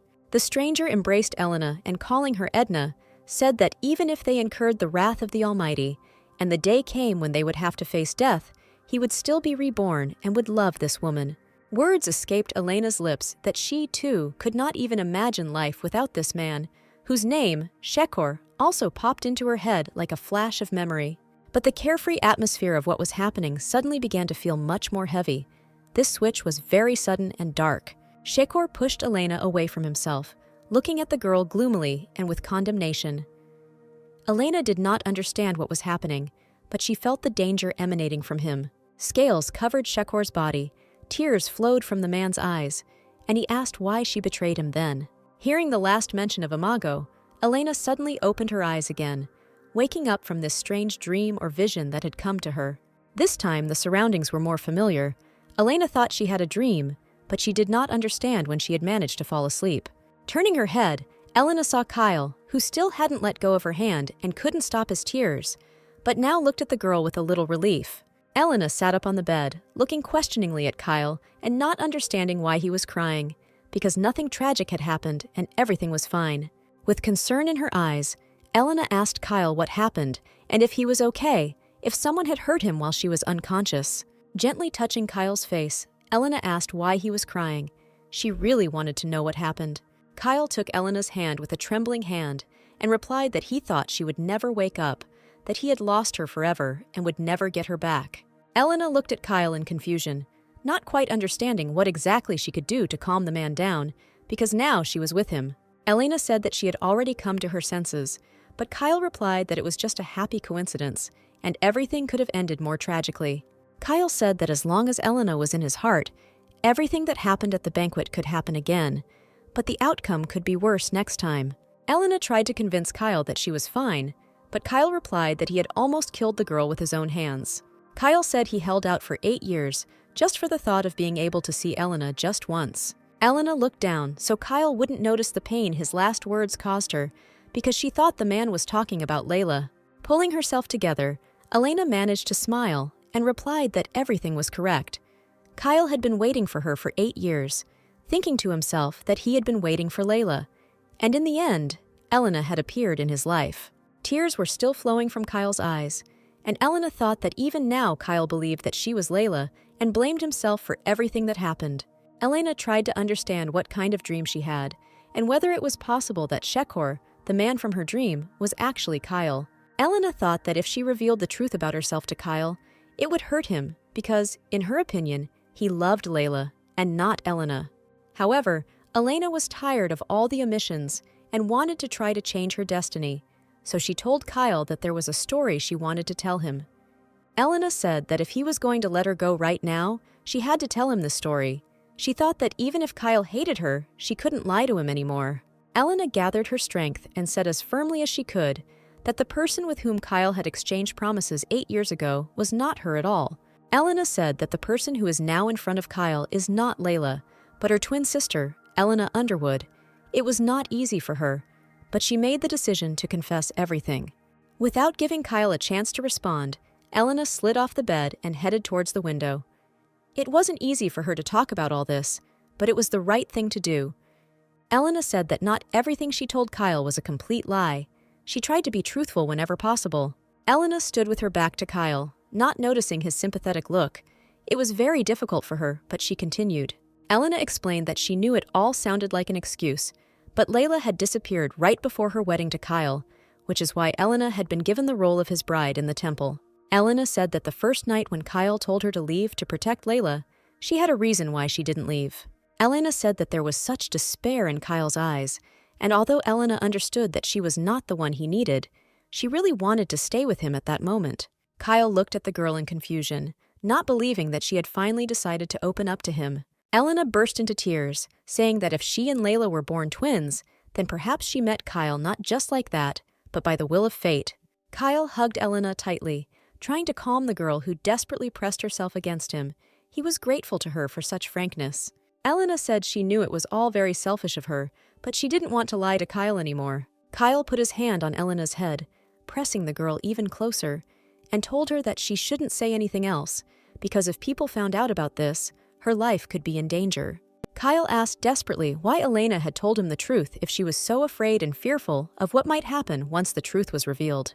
Elena replied that every time she saw Kyle suffer, how much pain he was in because of her, the only thing Elena wanted was to take all those emotions away from Kyle. Elena looked up at Kyle and said that it was because she had fallen in love with her husband and therefore wanted to do everything she could for him. These words of Elena shocked Kyle. He could not believe that something happened that he did not dare to hope for, because he was sure that no one would love such a monster as him. After looking at Elena in confusion for a few seconds, Kyle dropped to one knee in front of her and replied that he was the one who needed to ask her for forgiveness. Kyle explained that he believed that silence was the only way that could protect Elena from all dangers. Kyle said that the person he had missed for the past 8 years, the one who had kept him from turning into a black dragon, was not Layla at all. Kyle told Elena that all this time that person was her, Elena Underwood, the twin of the Holy Virgin. Elena flinched and looked at Kyle with disbelief. She said that this couldn't be because they had no past together. Elena exclaimed that this was impossible because she and Kyle had never met before. Kyle smiled softly and explained to Elena that she remembered him. Even though they had only met once, she just couldn't reconcile the child with the adult version. Kyle said that during their only meeting, they promised to be each other's halves, to be each other's imago. Kyle told Elena that the only thing he was missing in this life was her, his imago, and not her sister Layla.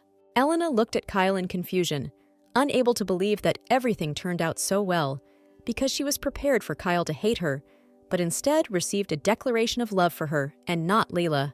It brought back memories of 8 years ago, when Kyle stood in the throne room, bowing his head before the Emperor. The Emperor looked at Kyle with boredom and suddenly asked why he had chosen him, Kyle, to be the crown prince. Kyle, without raising his head, replied that the Emperor did this for the prosperity of the Empire, as he saw certain advantages for the Empire in such a choice. The Emperor replied that Kyle's answer was correct, and said that he was very lucky that his son had inherited the blood of the Black Dragon, as it gave him advantages. The Emperor said that as sad as Deborah's death was, he was very afraid that Kyle would suffer like an animal that had lost its owner, but Kyle held up very well for the sake of the Holy Virgin. Kyle desperately asked the Emperor to allow him to marry the Holy Maiden right now, since he believed that she had a positive influence on him.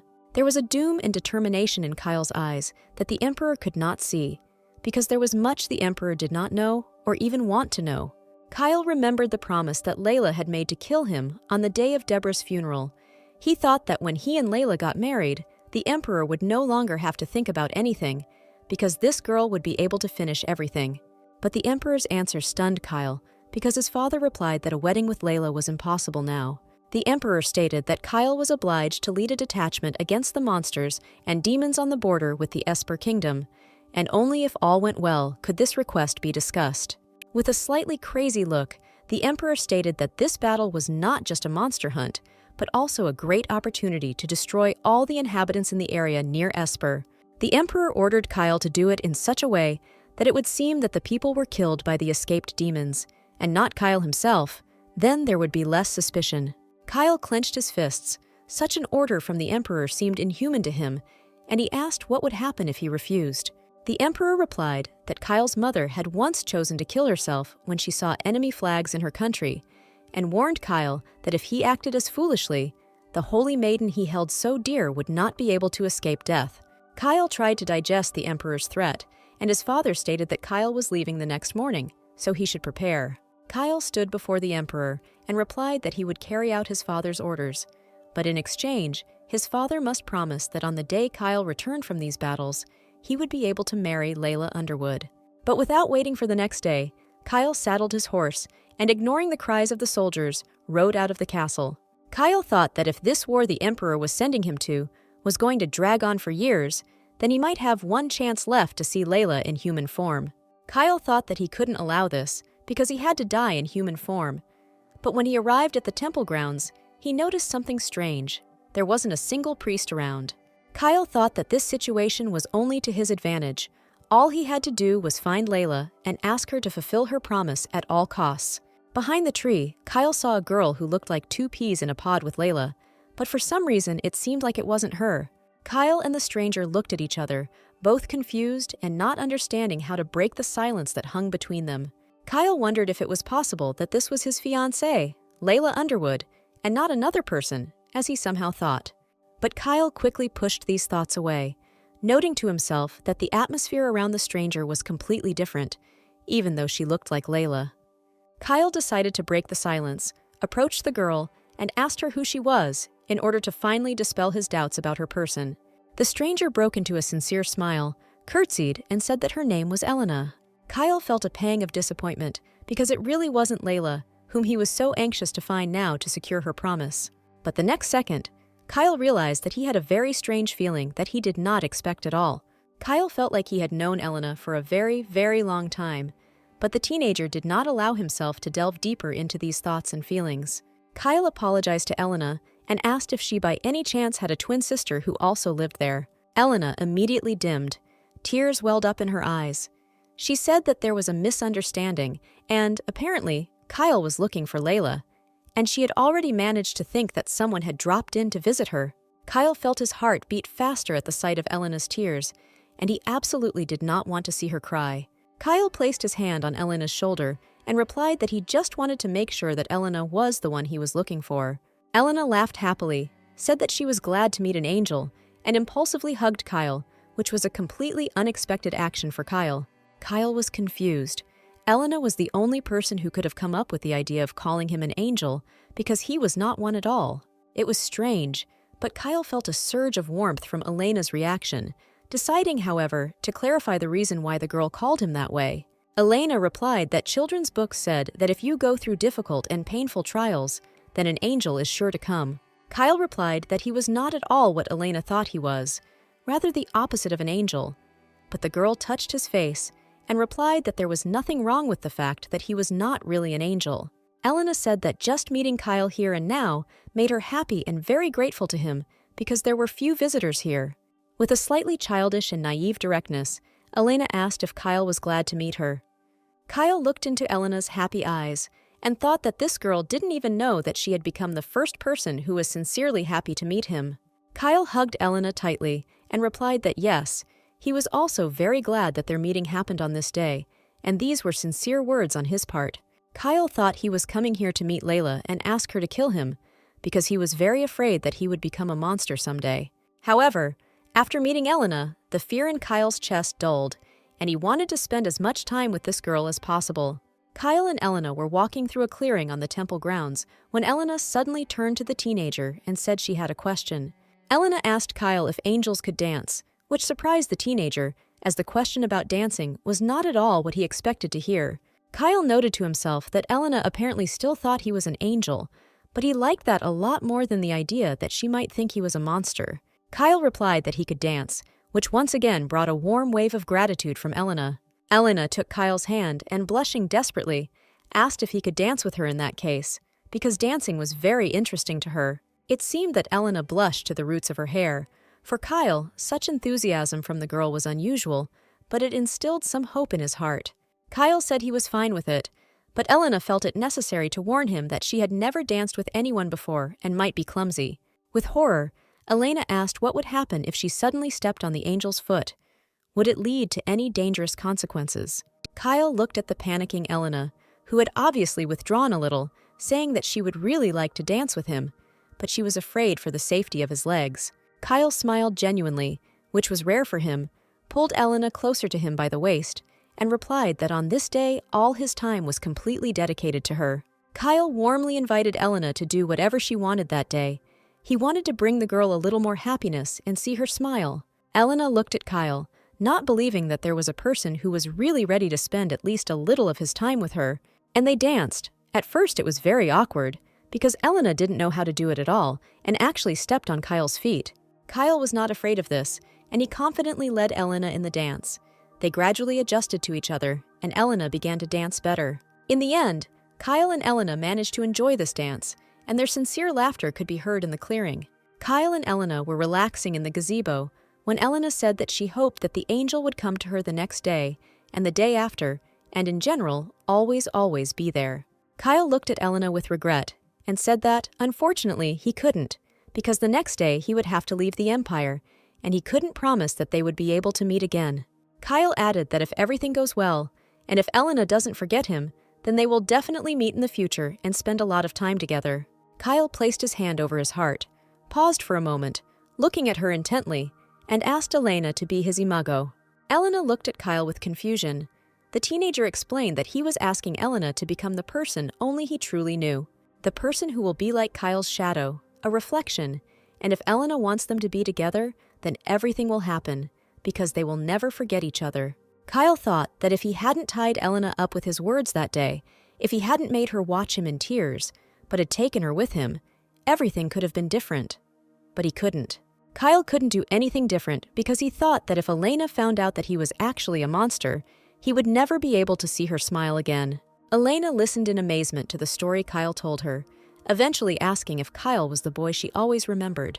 Kyle nodded and said that after their meeting, he left for the war in Esper, so he couldn't know anything about either Layla or Elena. Kyle said that during the war, he still continued to hope that Layla would keep her promise and, when the time came, kill him so that he could die a man.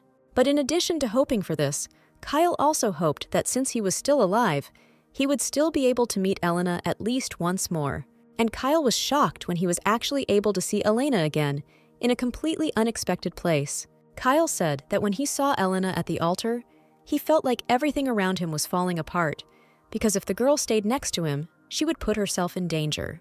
Kyle explained that at that moment, he genuinely believed that he should send Elena back, but he was too drawn to her words. Kyle said that he was too pleased that no matter how much he pushed Elena away, she still stubbornly stayed by his side, and that made him happy.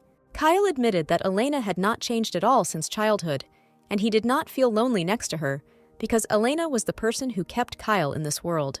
Elena looked at Kyle with tears in her eyes, afraid to believe that what he was saying was true, because all this time she thought that he loved Layla.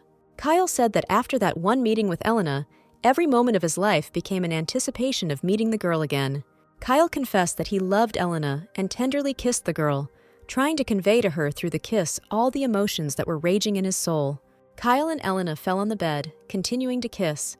Elena thought that even before Kyle confessed his love, she dreamed about him, and every word he said now was perceived as a bright light in the darkness. In the morning, Elena woke up in the strong and tender arms of Kyle, who was breathing into her shoulder. He was sleeping peacefully.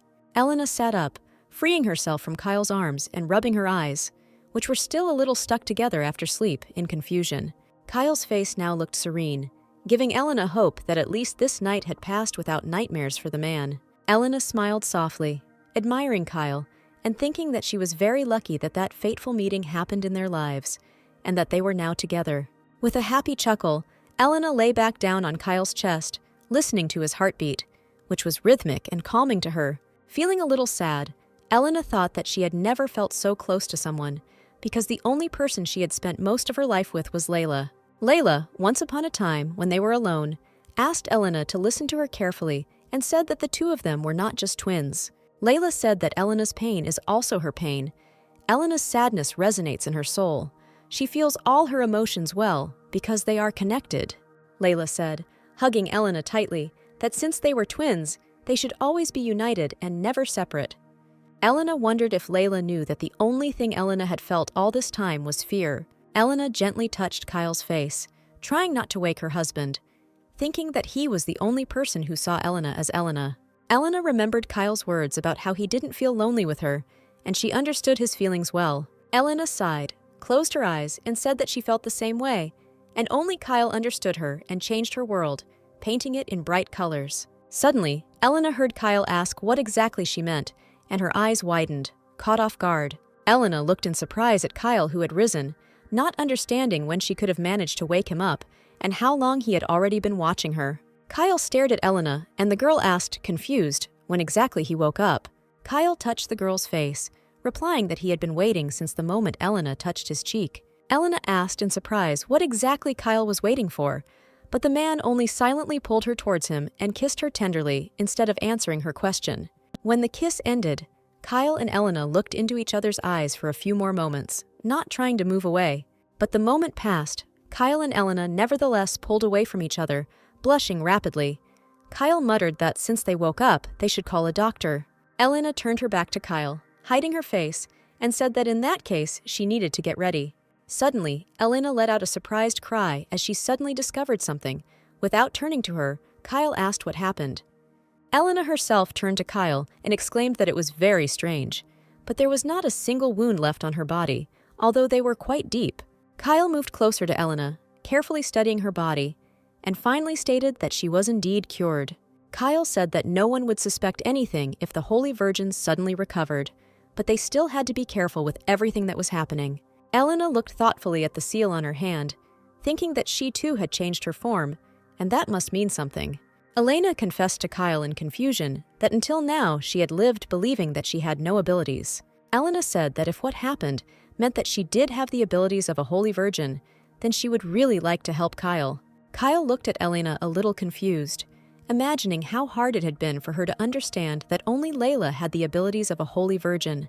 Kyle hugged Elena tightly from behind and said that he didn't care whether she had abilities or not, because even if she was an ordinary girl, his feelings for her would still remain unchanged.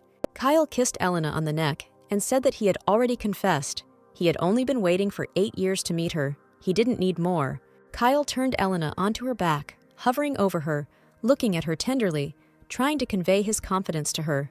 Kyle said that if Elena wanted a bigger miracle so much, then he would believe that this miracle would happen and that they would succeed in everything they wanted. Kyle said that the fact that he had lived so long and had the opportunity to love Elena was proof that anything was possible in this difficult world. Elena gently ran her hand over Kyle's cheek and said that the man was very much lacking in greed in some aspects. Elena said that Kyle really should be much more greedy in his desires for his own sake, because he deserves it. Kyle looked at Elena in surprise, thinking about the words she had said to him, because for him, everything was not so simple. Kyle said he wasn't sure he had the right to be even more greedy, since he had already received something he had never dared to dream of before. Kyle lifted Elena's hand to his lips and kissed it, saying that she should tell him exactly how much he was allowed to desire. Kyle and Elena's conversation and tenderness were interrupted by a visit from Julie, who knocked on the door and said that the Emperor's knights were waiting for Kyle outside. Julie said that the Emperor said he wanted to see Kyle right now to discuss what had happened at the banquet recently. Meanwhile, the Emperor slapped Shane, asking if he understood what he had done that day. The Emperor, in a raised voice, tried to find out what Shane was even thinking when he dared to insult Kyle in front of Prince Edwin and everyone else. Shane didn't deny it or try to justify himself. The man just bowed, and said that he had some very stupid thoughts in his head at that moment. The emperor rubbed the wrist of the hand with which he had hit his son with sufficient force and replied that Shane knew how to give good answers. The emperor demanded that Shane answer who exactly would be the next emperor of their country, since Shane was so good at giving answers. The emperor waited for an answer, and Shane thought that it didn't matter that he had a desire to take the throne, because if Kyle found a way to not become a black dragon, then the emperor would gladly give him the throne, even though there was no law in the empire that only the eldest son could be the heir. Shane bowed his head and said that the emperor had appointed Kyle as the crown prince, which meant it was up to the emperor to decide who would become the next emperor. Shane replied that he was merely a servant of this empire, as the emperor had taught him this from a young age, and Shane dare not deviate from this position. The emperor looked at Shane with disdain and said that the more Shane behaved like this, the more he resembled Deborah, and it was quite annoying. The emperor stated that Shane had already become too much like his mother and ordered him to leave, as he did not want to see him anymore. It did not bring positive feelings. Shane walked out of the emperor's office, looking down thoughtfully. Everything that had happened lately had been quite depressing to him. Soon, however, Shane felt a strange presence and, looking up, saw Kyle in front of him. More out of habit than actual intent, Shane smiled widely, feeling a throbbing pain in his cheek. Shane decided to leave, but as he passed Kyle, he couldn't resist making a caustic comment about how, after the attempt on Elena's life, Kyle only received 3 days of house arrest. Shane noted that it was too funny and was about to leave, but was suddenly stopped by Kyle's hand. Kyle said he would not forgive or forget what happened at the banquet, and Shane should understand that before he tries anything new. Kyle added that this also applies to Shane himself, who is not obligated to forgive his brother, since Kyle was also not holy in his actions. Kyle released Shane and said that that was all he wanted to talk to Shane about and headed to the emperor's office. Shane looked after Kyle, confused, as he disappeared through the door, unsure if he had heard correctly. Shane mentally wondered if Kyle had really said that he couldn't forgive him for what he had done. Feeling a surge of anger, Shane thought that such advice from his brother was about 8 years too late, and it was now too late to throw around such words. Kyle soon left the emperor's office, feeling tired inside and wanting to get back to his wife as soon as possible. The conversation was not pleasant, which, however, was normal in their relationship with the emperor, but it could not be called too critical either. Looking up, Kyle saw Elena standing next to the office, obviously waiting for her husband. It seemed she had been here for quite a while. Kyle called out to Elena. The girl looked up at him and smiled sincerely, and his soul immediately felt a little lighter. Kyle asked in surprise if Elena had been waiting for him all this time, to which the girl replied that she had arrived not so long ago. The smile on Elena's face turned to concern, and the girl asked what exactly the emperor had told Kyle and whether any trouble would happen. Kyle responded a little discontentedly that, as expected, the emperor had ordered him to follow the Esper delegation. Kyle assumed that the emperor wanted Kyle to investigate the situation in the kingdom while demonstrating the power of the Black Dragon under the pretext of accompanying Edwin. Kyle told Elena not to worry and promised to leave Philip with her, but admitted that he would not return for at least a month. Elena impulsively hugged Kyle, who was unsure of how exactly the girl reacted to his words. Kyle asked her about it, to which Elena replied that she was very worried about Kyle, no matter how strong he was, and would be very worried. Elena pulled away, and with tears in her eyes, asked him not to forget that Kyle was the only person dear to her. Kyle smiled softly. He was pleased that Elena was worried about him, and it was nice to hear such words from her. Kyle said he lived for 8 years with the ghost of a hope that he would one day meet Elena, and now he really appreciates that they are together. A month shouldn't have been a problem, but, Kyle said, kissing Elena's forehead, this month could definitely be a very long one. Elena smiled and said that time would also flow very slowly for her because she would miss her husband infinitely. Elena asked Kyle to come back as soon as possible, so they stood in each other's arms, enjoying the closeness that they would soon be deprived of. The day of farewell arrived. Shane watched closely as Kyle's army prepared to leave the castle. Shane noticed with displeasure that Kyle had changed a lot during all this time, and Shane certainly did not expect such sudden changes. Shane turned away from the window, wondering if his older brother Kyle, who was unwilling to trust anyone, had disappeared somewhere. Shane noted darkly that before, when Kyle refused to communicate with anyone, Shane knew that he wasn't the only one suffering. And now Kyle even looked happy, and Shane wondered if Elena was really the only reason for his older brother's changes. Shane went out to the park to clear his head and figure out how to feel about all this. Shane closed his eyes and thought wearily that he was terribly fed up with everything that was happening. Everything was not going according to plan and was interfering with what he had planned. Shane was suddenly pulled out of his thoughts by Elena's voice, who had already said goodbye to Kyle. Shane thought that Elena was the person he least wanted to see right now, since in many ways everything had changed so much because of her. Shane turned around silently, ignoring Elena and intending to run away from her so as not to have any discussions with the girl now. But this was not part of Elena's plans, so the girl grabbed Shane by the hand and said that she needed to talk to him. Shane decided it would be safer for both of them to talk in his office, so that no more rumors would spread around the castle. Shane asked what Elena wanted to talk to him about. He clarified whether she came to talk about what happened at the banquet. Without giving Elena a chance to start a conversation, Shane suggested that another possible reason could be that the girl wanted to laugh at him. Elena looked at Shane thoughtfully, not rushing to start a conversation and letting Shane release all his poison, realizing that the man felt vulnerable. Finally, Elena sighed a little heavily and said that she came to Shane to clear Kyle's name. Shane stood up from his chair, his expression suddenly dark and his desire to be sarcastic lost, and said that Elena was a terrible person. Shane walked up to Elena, leaned over the girl, and declared that he didn't want to hear anything like that from her. Squeezing Elena's forearm with one hand and touching the girl's cheek with the other, Shane asked why the girl didn't console him. Elena pushed Shane's hand away and stated that he was, of course, very good at hiding his emotions, but she felt like she understood him in some ways. Elena said that instead of waiting first and then getting disappointed and suffering, Shane made the decision to suffer from the very beginning. Elena asked if this was the reason Shane didn't even try to listen to Kyle's excuses, knowing that it could hurt him even more. Shane straightened up, stopping looming over Elena, and replied that he didn't know why she suddenly decided that she understood him, but Shane certainly knew better than she did what Kyle thought about him. Shane covered his face and said that Kyle thought he was a completely useless and worthless brother who wasn't worth worrying about, but Elena disagreed. Elena said that Kyle always remembered the relationship he had with Shane as a child. He valued that relationship, and Shane was an important person to Kyle. Elena said that in the past, Kyle and Deborah actually had an argument on the stairs, and Deborah actually fell and died. Elena explained that the reason the fight initially happened was because Kyle was trying to protect Shane from Deborah. Shane let his head fall, hiding his eyes with his hair, and asked why, in that case, Kyle didn't even try to apologize. Elena said that Shane was the one who desperately wanted Kyle to apologize, but refused to listen to his brother. Elena suggested that Shane listen to the whole story if Kyle was still an older brother to him, and Shane listened as Elena finished her story explaining the events of those years.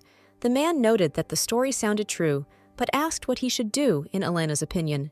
Shane asked if Elena thought he should apologize to Kyle for misunderstanding him and treating him badly all these years, but Elena replied that if she were Shane, she would just want to know the truth. Elena said that she and Shane are very similar because she had a special older sister who was always an important person for Elena. Shane had an outstanding older brother, so Elena could well imagine what thoughts he had growing up with. Elena said that when Kyle talked about his childhood with Shane, he had a very soft expression on his face. He still has warm feelings about that time.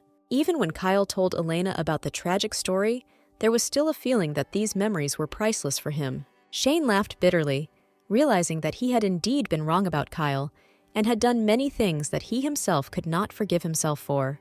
Elena said that it was okay if Shane decided not to change his attitude towards Kyle, but she wanted to believe that Shane could help them. Shane looked up at Elena with a surprised expression and asked if she wanted him to help hide her identity and ensure that no one knew who she really was.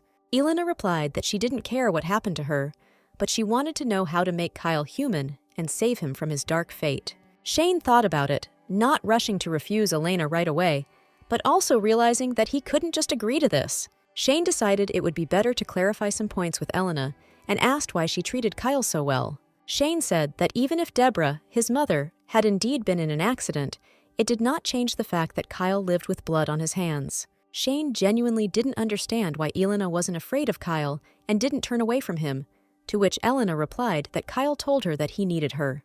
Elena explained that Layla always told her that she didn't have the strength to protect anyone, but Kyle was always honest with her and wasn't afraid to ask for help, so she would never turn her back on him. Shane looked at Elena darkly, unable to believe that she thought Kyle was a special person just because he asked her for help. Shane thought back to his childhood and wondered if someone's heart was so easy to win. Then why had Deborah never loved him even though he wanted it so badly? Why did even Deborah, his mother, who should have loved him unconditionally, consider him a non-entity and not a person worthy of love? Why was he never able to get from his mother not only love, but even a little warmth and understanding? Shane thought with bitter despair that it wasn't because Kyle had it easier in his life. That wasn't the reason at all. Shane thought Kyle was just lucky to have met a special person who could truly love his brother. Shane wondered if he might have a chance to do things differently if he asked Elena and Kyle for help, if it would somehow turn his miserable life around. Shane clenched his fists, immediately cutting off his hope and thinking that it was too late for him to change anything. Too many things had been done wrong. Shane walked away from Elena and said that before asking someone for help, the girl should know whose side that person is on. Elena asked in surprise what this meant, and Shane took a letter out of the dresser and replied that he wanted to repay her for telling him the truth about his brother, and said that he doubted that Elena would want his help after she read this letter. Shane explained that the letter contained the name of the man who sent Elena to this castle to become Kyle's wife. Elena quickly ran through the lines of the letter, which ultimately shocked her because it was written in an all-too-familiar handwriting. Meanwhile, Kyle and Edwin's delegation set out on a journey along the snowy roads to the border with the Kingdom of Esper. Edwin was obviously bored and wanted to shake Kyle up, so for the second day he asked Kyle questions, which the man diligently ignored. Edwin asked if Kyle was really ready to go with them all the way to the kingdom, but as usual, he did not receive an answer. Edwin said thoughtfully that Elena had not yet recovered from her injury, and Kyle had already had to leave her, and that was quite sad. And these words really touched Kyle, who suddenly turned to Edwin and furiously asked if the man wanted only his head to return to Esper. Edwin just chuckled contentedly. He liked it when Kyle stopped seeming like an indifferent iceberg and showed at least some emotion. Edwin, however, hastened to calm Kyle down and said that even if he died from Kyle's sword, it would not be on that day. Edwin explained that he was born a commoner, so he was amazed when he saw Kyle's monstrous strength on the battlefield, and he found it hard to believe the legends that said the Black Dragon and the Holy Maiden were destined to be together. Edwin's next question threw Kyle even more off-kilter, as the man asked if Kyle was really born with the blood of the Black Dragon ancestor Shekor. Kyle asked how Edwin knew the name of the Black Dragon, since even Kyle himself did not immediately master this information. Kyle explained that the names of the progenitor dragon Shekor and the Holy Maiden Edna were only revealed to the descendants of the Black Dragon. Edwin did not hide the information, and replied that a very strange man who possessed interesting information had recently appeared in Esper. Some people called this woman a witch, some a prophetess, but she boasted that she could see the future of the Empire and Esper. Kyle looked at Edwin with disbelief and asked what name this prophetess introduced herself by. Edwin replied that according to this woman, her name was Edna, and somewhere in Esper, Layla stood, stroking the bird that was supposed to deliver the letter to Elena. Layla noted with satisfaction that even if the letter fell into the hands of someone else, Elena would still end up reading it. It couldn't be any other way.